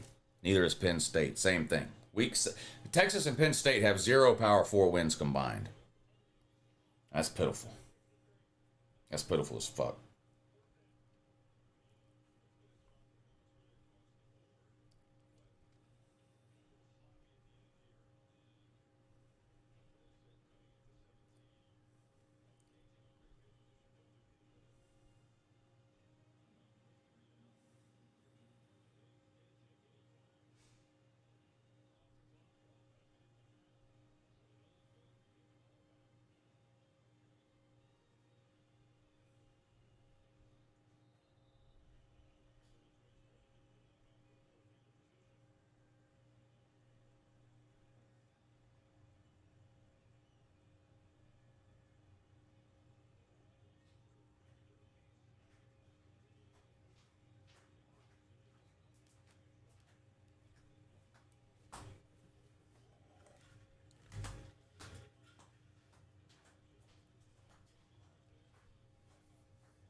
Lou, did you see my super chat? No. Let me scroll up. Did I miss it? Pizza and vinegar? Oh, yeah, I did miss it. I sent in a video to your talent show when I was like 12. I made a roast beef sandwich and you called me a slob. You started my villain arc, Lou. I remember that. Because you didn't put anything on it, dude. You didn't put any mayonnaise, nothing. You made a dry-ass sandwich. I remember that. We still talk about that all the time. We wondered what happened to you. Yeah, we still talk about that all the time. Yeah. For the talent show a couple of years ago, we talk about that video still. It was a good video. Like, you were a great sandwich maker, but how do you eat a dry sandwich with nothing on it, dude?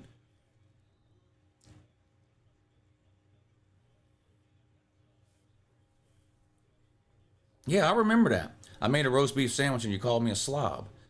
That's a compliment, though. We use the word slob around here as a compliment. We have the Slob Olympics every year. You know what that is, don't you?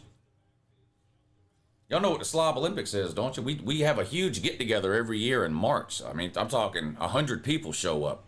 All college football YouTube people.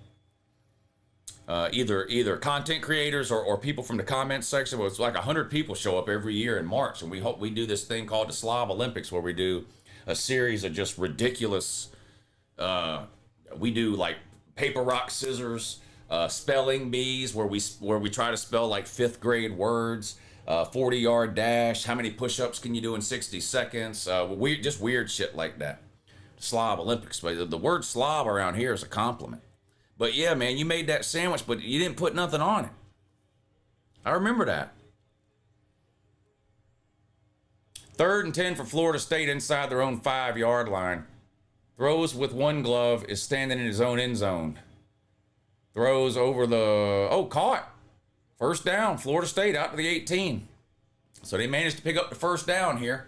Coming up on 8 minutes to go, they're down 17. So they're down 3 scores. Yep, I remember that, man. I remember that was a funny video. UCLA firing 3 of their coaches on their staff was a blessing in disguise. You can tell a huge difference with how they played today, says Justin Farmer. Yeah, they looked like a different team today against Penn State. Another long completion for Florida State and another first down, gain of about 12. And Florida State, 30 seconds ago, back inside their own 5. Now they're out near the 30.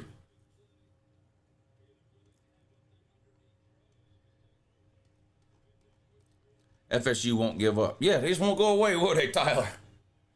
They're trying real hard here at the end, man. I'm so proud of them. They are really trying hard. Florida State is. Makes me proud. Cal with the ball in the red zone. 1st and 5 on the Duke 11. They're going to hand it off inside the 10. First down to the 5. It's going to be 1st and goal Cal at the Duke 5-yard line. I raised mine right. My oldest said this is the best birthday present she could get for her 9th birthday tomorrow. Well, tell her I said happy birthday, Slim. Happy birthday.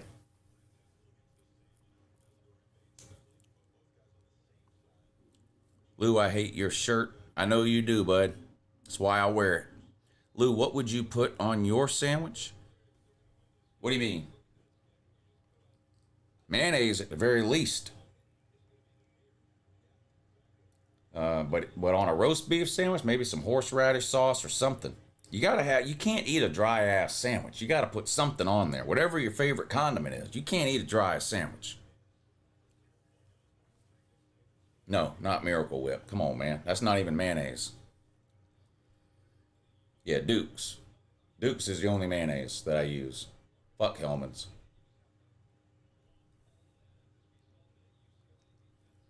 TCU with a big play down inside the 5-yard line, but there's flags everywhere. This one might be coming back.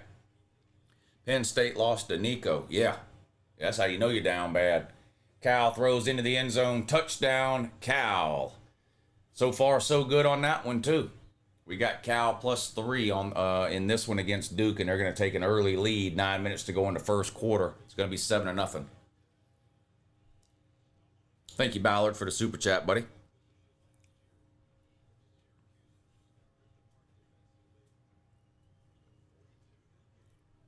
Fourth and 5. Florida State's got to go for it. Down 17 with 6.5 to go. They're on their own 34. They need to get to the 39. Castellanos by himself in a shotgun. Throws with one glove, waits for the snap. There it is. Gets rid of it. Caught. First down. Across the 40 to the 41. 1st and 10, Florida State. Well, they just won't go away, these Florida State Seminoles. You got to give them credit, man. They're losing. They know they're going to lose. Humiliating, embarrassing loss to your bitter arch rival at home. Coming off of another embarrassing loss on the road at Virginia. And yet still, they just keep trying. Another completed pass. This one to the Miami 40. You know, this is the sign of a team that is probably going to become bowl eligible this year. This is a positive sign for Florida State. They have the makings of a bowl eligible team here. They just won't give up. Castellanos going deep. Overthrown down near the goal line. 2nd and 10 coming up. Pizza Man says, I've graduated high school and college since that sandwich incident. You're at unk status now, Lou, still going dry. You still eating the sandwiches with nothing on it, huh, man? Come on, man. Put a little something on there next time. But congrats on graduating, man. That's a big deal. That's a big deal, graduating high school and in college, man. I'm happy for you. I hope things are going well with the job hunt and all that. And it's good to see you back in here. Yeah, we talk about that video all the time, man.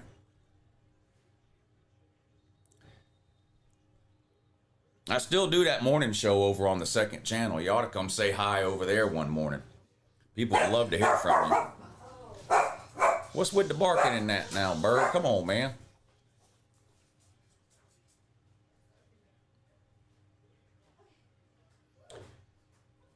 Casino night, Lou? What, when? I can't go during the season, man. Anytime when it's not during the season, yeah, you let me know.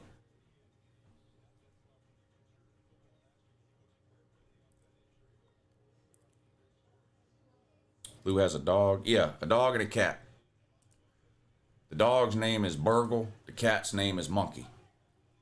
You just graduated college too, Lakers, man? Congrats, buddy. Yeah, that's a big deal. I know it's popular to shit on a college education these days for political reasons, but getting a college degree is a big deal, man. I'm happy for y'all.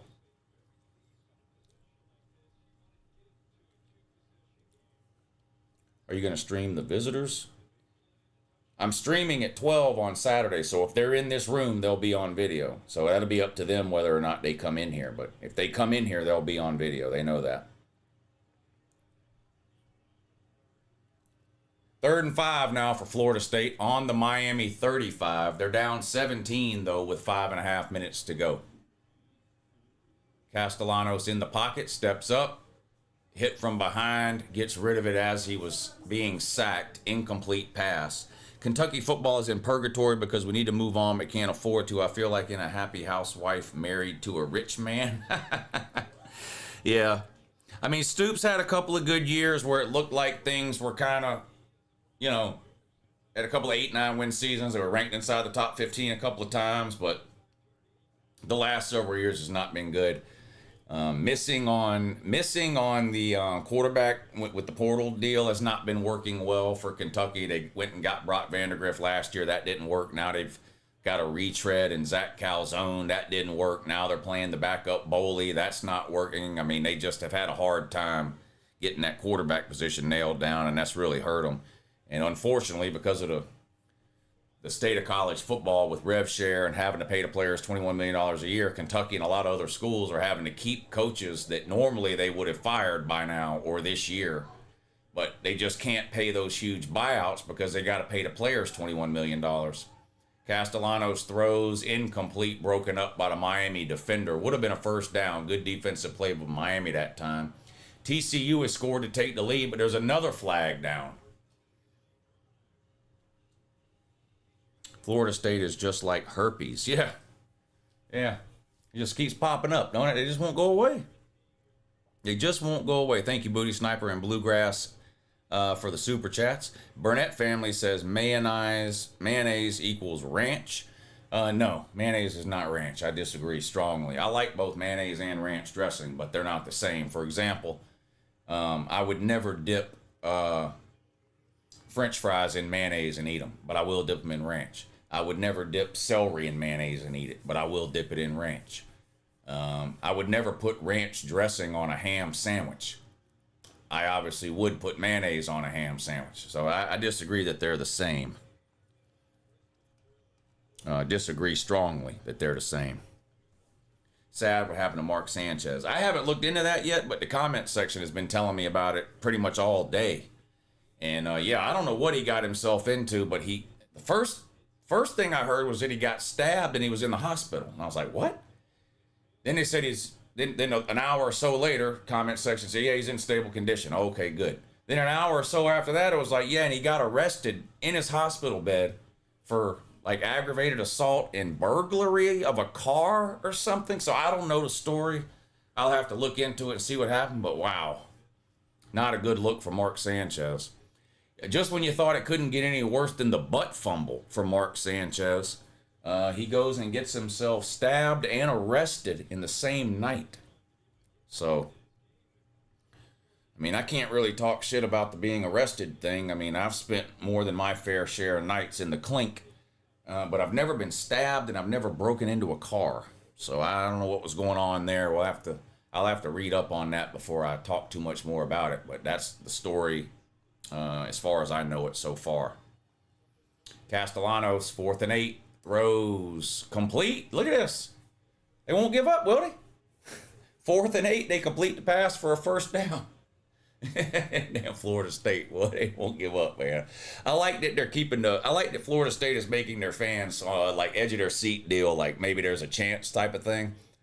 I like that. Makes it a little bit more heartbreaking when they finally end up losing this game. I didn't hear no bell. I hear you. Kyle, you gave up an hour ago, man.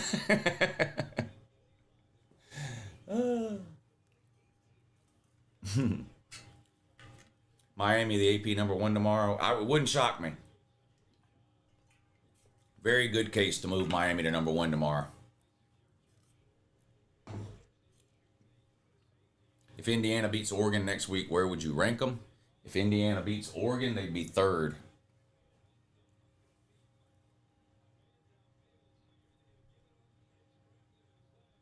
Assuming, depending on what else. If Miami and Ohio State both win next week. No. If Indiana beats Oregon, shit, they might be 2nd. But I don't know. I mean, it depends who all these teams play. I don't know what. You can't really say. You can't really, based on the outcome of just one game, say where a team would move to. Because it obviously depends on what happens with every other team too. So I can't say where I would move them if they beat Ohio State, but they would move way up. I mean, I've got them at 5 now. I mean, so I'm already really high on Indiana. I've got them at 5. Castellanos scrambling. Tackled from behind at the 5. It's going to be 2nd and 4 from the 5 for Florida State.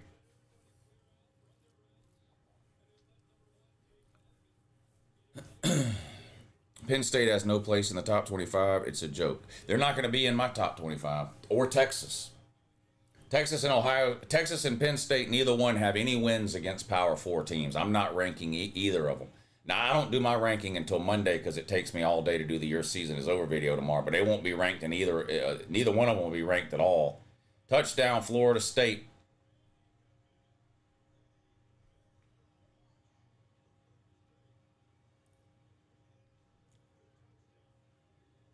That makes it 28-17.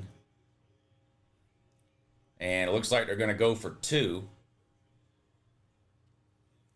You should have known better. Lego NASCAR. FSU is back. Ohio State is yet to give up 10 points this year.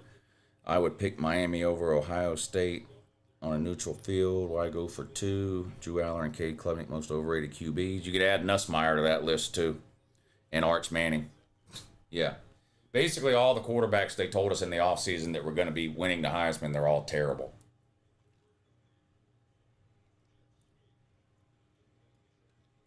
Five wide for this 2-point attempt.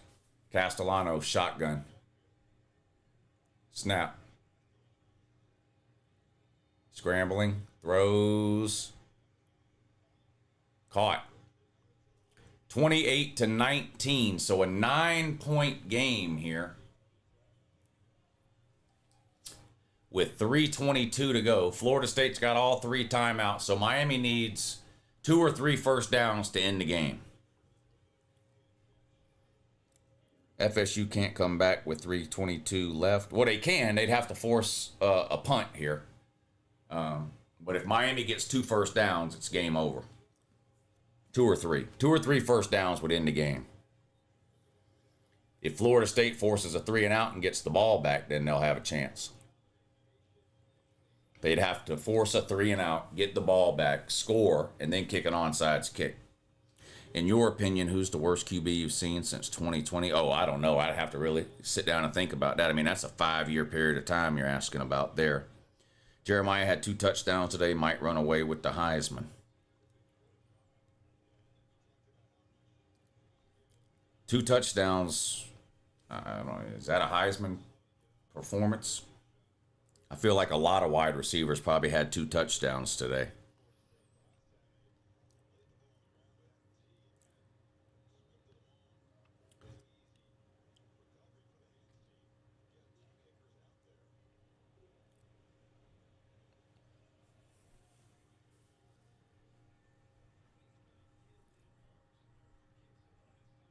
Onside kick.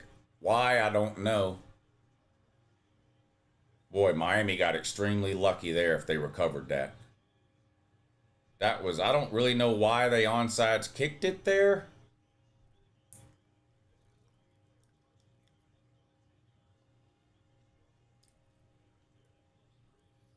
Miami lucky to recover that. I'm not sure why Florida State onside kicked it there, though. Not real sure why they did that. I would have kicked it and played defense. I'm not real sure what the thinking is there. What do I think about A&M? I think they're a good team. I don't know if they'll end up in the playoffs or not, but I think they're a good team.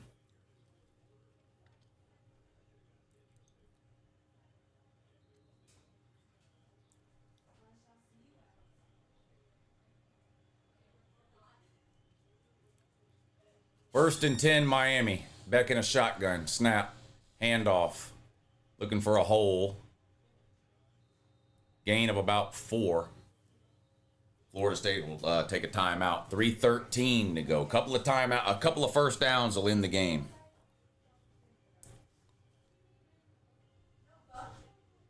Will you coming up to Cherokee Casino anytime soon? I won't be back up there till after football season, probably February or March. I'm going to Vegas the week after football season ends, the last week of January. So if I go to Cherokee, it won't be till February or March.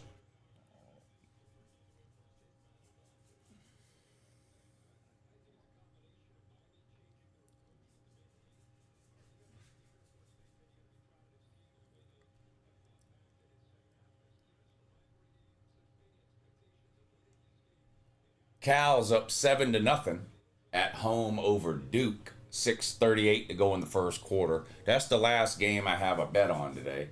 I've got Cal +3 against Duke. Miami -3.5 against Florida State. So I need Miami to close this thing out here so we can get paid on this game. Don't do anything stupid. 2nd and 7. Incomplete. Ball bounced up in the air, too.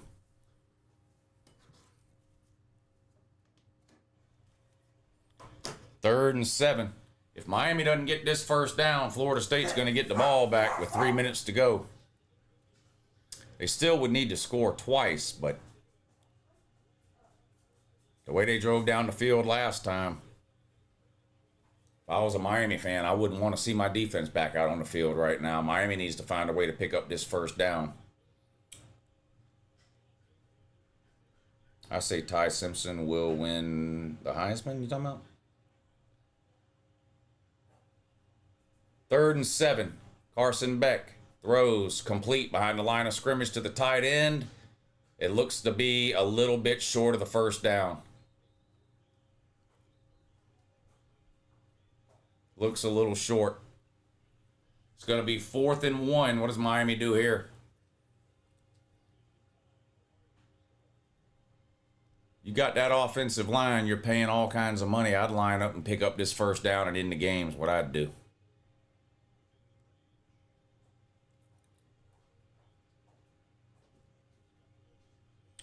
Do you call him Tylenol Simpson because he has a Rain Man savant style of autism? I just call him Tylenol Simpson because it's funny. I don't actually think he's autistic, no. Well, I think everybody's autistic. You know, they say autism is a spectrum. But I have weird thoughts and shit. So don't necessarily believe everything I say, but I think everybody has autism and they're somewhere on the spectrum, and obviously some people have a harder time with it than others or whatever, but I don't really think Ty Simpson has some kind of severe autism, no. I just call him Tylenol Simpson because it's funny.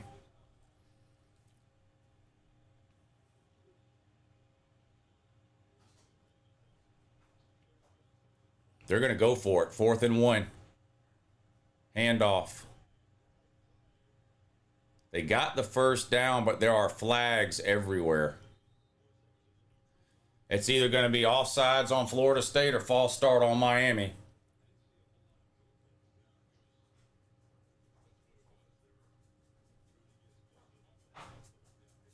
Wow, Florida State lined up in the neutral zone. Offsides on Florida State, automatic first down. 3:02 to go. And a new set of downs for the Miami man, and that might have been Florida State's last stand right there. Oh, yeah, the guy's clearly offsides by almost a full foot. Yeah. Now, Miami picked up the first down anyway, so I don't think it's necessarily that, you know, you can't blame it on that guy for being offsides or whatever. Miami would have, it would have been a first down anyway. 3:02 to go. Florida State down to 1 timeout. And the clock will stop at the 2-minute warning. So 1 more first down and this game is over. 1 more first down and it's game over.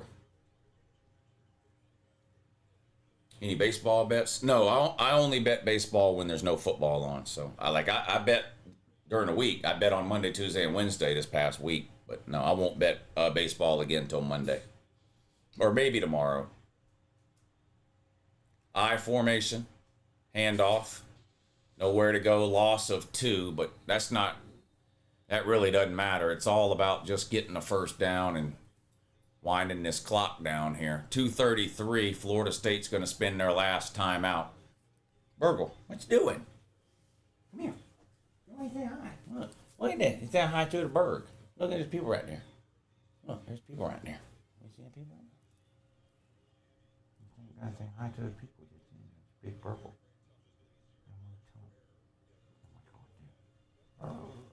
Want to get your monkey, man? Oh, look, my guy. I feel bad for Penn State fans. Seriously. Dang. Yeah, they're in a bad way. They're in a real bad way. 2-minute timeout coming? Yeah, the clock will stop again at the 2-minute warning. That's the last time the clock will stop. Florida State's got no timeouts left, so they'll get 1 more at the 2-minute warning, but if Miami picks up another first down, it's game over.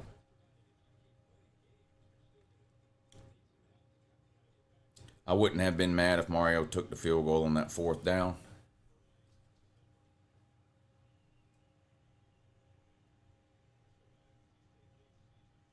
Second and 12.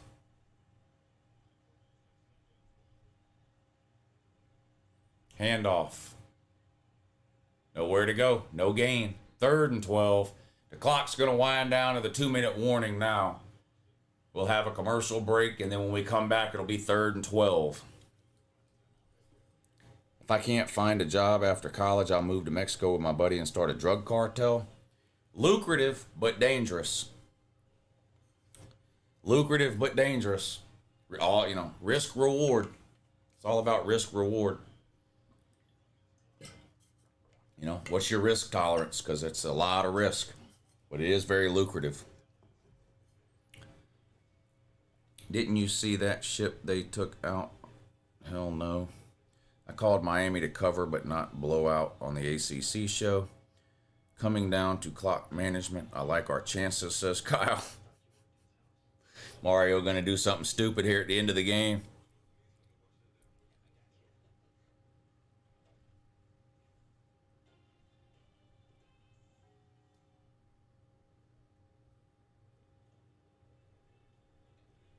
Yeah, Pizza Man, come hang out on the morning show next week, man. If you get a chance.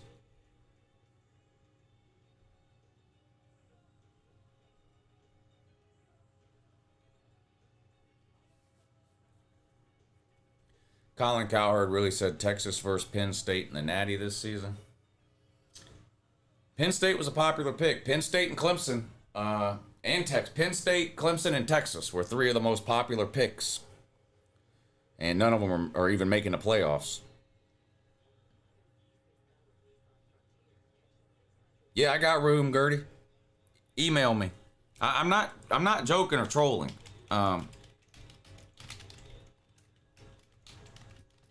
If anybody wants to come over next Saturday and hang out and watch football here, I've got people coming over. You can stay from 11:30 in the morning till 11:30 at night. I don't have anywhere for you to sleep, but you're welcome to come over and hang out all day, whoever wants to come. I'll have to cap it at a certain point, so if you want to come, you got to email me, because it'll be a certain point where I'll have to stop replying to people. But yeah, to my house. I'm having people over to watch the game. To watch the games.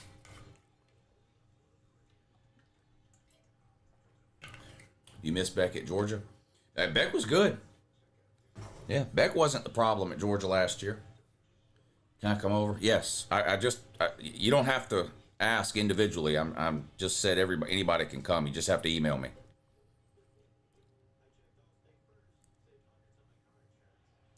It looks like it would be Miami versus Georgia Tech in Charlotte.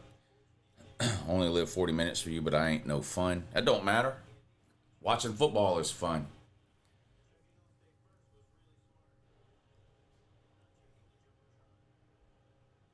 I'm not any fun either, outside of watching football and the occasional gambling trip. I have next weekend off. I may come hang out, but I'll have to find a place to crash. Slim, you text message me, man. You text me.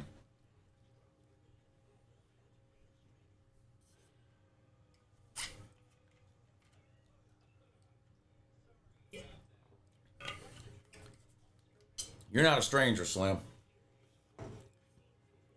I got you. You're the most interesting man in the world, Lou. Yeah, they really blew it when they picked that other guy to do those commercials. I can only assume they didn't know about me.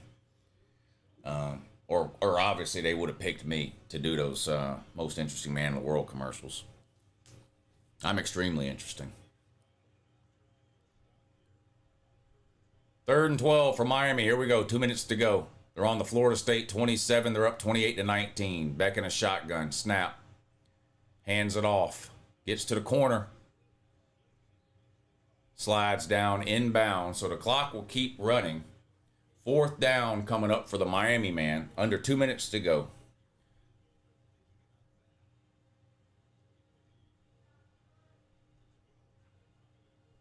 I need Miami to kick a field goal here to protect my 3.5 point bet that I have. Lane Kiffin will F it up. Mississippi won't make it that far. Yeah, I hung out with the Utah man there in the comment section out in Vegas over the summer. He'll tell you. I'm extremely interesting. Miami throws incomplete on 4th down. Turnover on downs with 1:12 to go. Florida State's going to get the ball back here. No timeouts. I don't know why you don't kick the field goal there.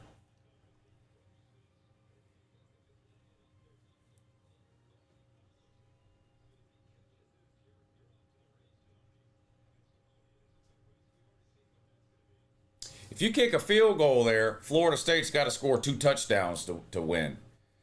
Now, Florida State, something weird could happen. Florida State could score 1 touchdown, and then they only need a field goal to win. I'm not sure why they didn't kick the field goal there.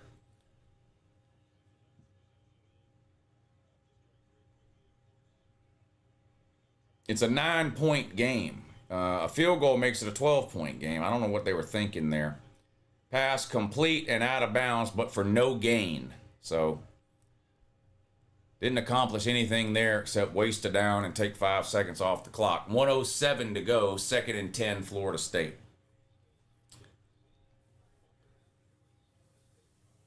Yeah, I feel like Miami should have kicked the field goal there and make it 12. That way Florida State needs 2 touchdowns. Now they just need a touchdown and a field goal. It's still unlikely that it would happen, but if Florida State breaks a play here and scores, then we're going to get an onside kick, you know? I don't know why you would do that if you're Miami when you could have put it into, you could have field goal where they got a, they're going to get Miami with a late hit on Castellanos now. That's going to give them 15 free yards and stop the clock. So, just totally ridiculous here by Miami. From coaching to late hits, they're just fucking blowing it here.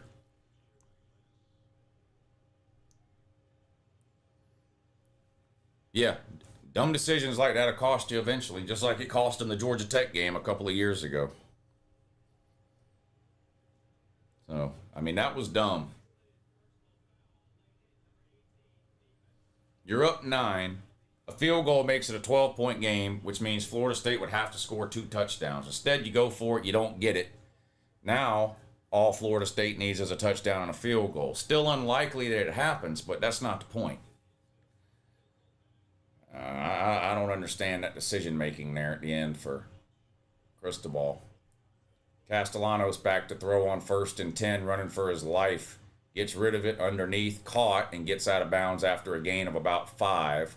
2nd and 5, 53 seconds to go now. TCU just beats Coach Prime time after starting game down 14-0. Yeah. Colorado's in a bad way.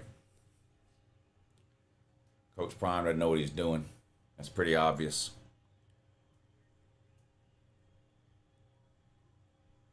53 seconds to go. 2nd and 6. Florida State on their own 45, down 9. Castellanos in the pocket, throws underneath, complete, another 1st down. Across midfield to the 47, 48-yard line. 1st and 10, 46 seconds to go. Tackle inbounds is good. Yeah, the clock will stop as soon as they set it, or start as soon as they set the chains. There it goes. Back to throw. Running for his life. Ends up having to throw it out of bounds. 35 seconds to go. 2nd and 10 now. Duke finally scored. Here comes the extra point. Cal's up 14-7. If the extra point is good. And it is. 14-7. Duke finally on the board. After falling behind 14-0 in the first quarter with 2:38 to go, Duke gets on the board. Cal 14, Duke 7. I've got Cal +3 in that one. How was that not intentional grounding? He threw it past the line of scrimmage and out of bounds, so that's not intentional grounding. Pass caught, Florida State. Look at this shit. Now Miami can't tackle. And Florida State gets out of bounds. This is going to be the second bad beat for me today. This is going to be the second bad beat of the day. You know, if I make a bet and I lose because I'm just clearly on the wrong side of the bet, that's fine. I can live with that.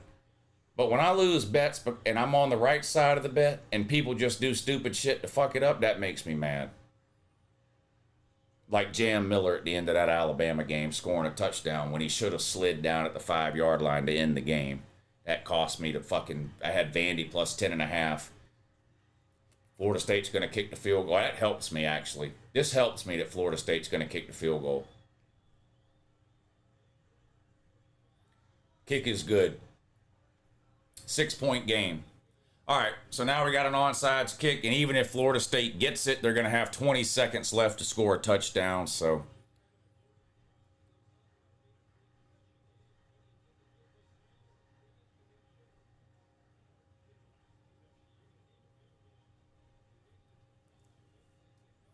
That's your ball game. TCU 35, Colorado 21. TCU comes back to beat Colorado. They're now 4-1. TCU is their only loss on the road at Arizona State last week on a Friday.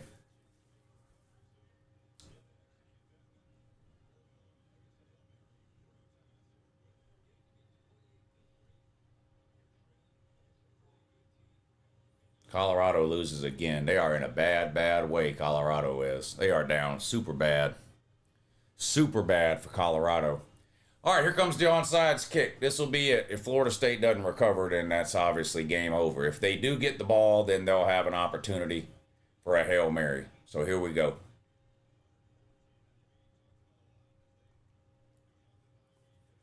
Lined up to kick.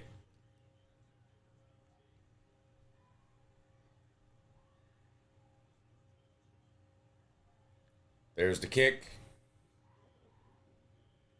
And recovered by Miami. And that's going to do it. Miami will have to come out and take one knee and it'll be game over. Congratulations to Miami. They're going to improve to 5-0. Florida State falls to 3-2. Back-to-back losses for the Noles on the road at Virginia, now at home to Miami.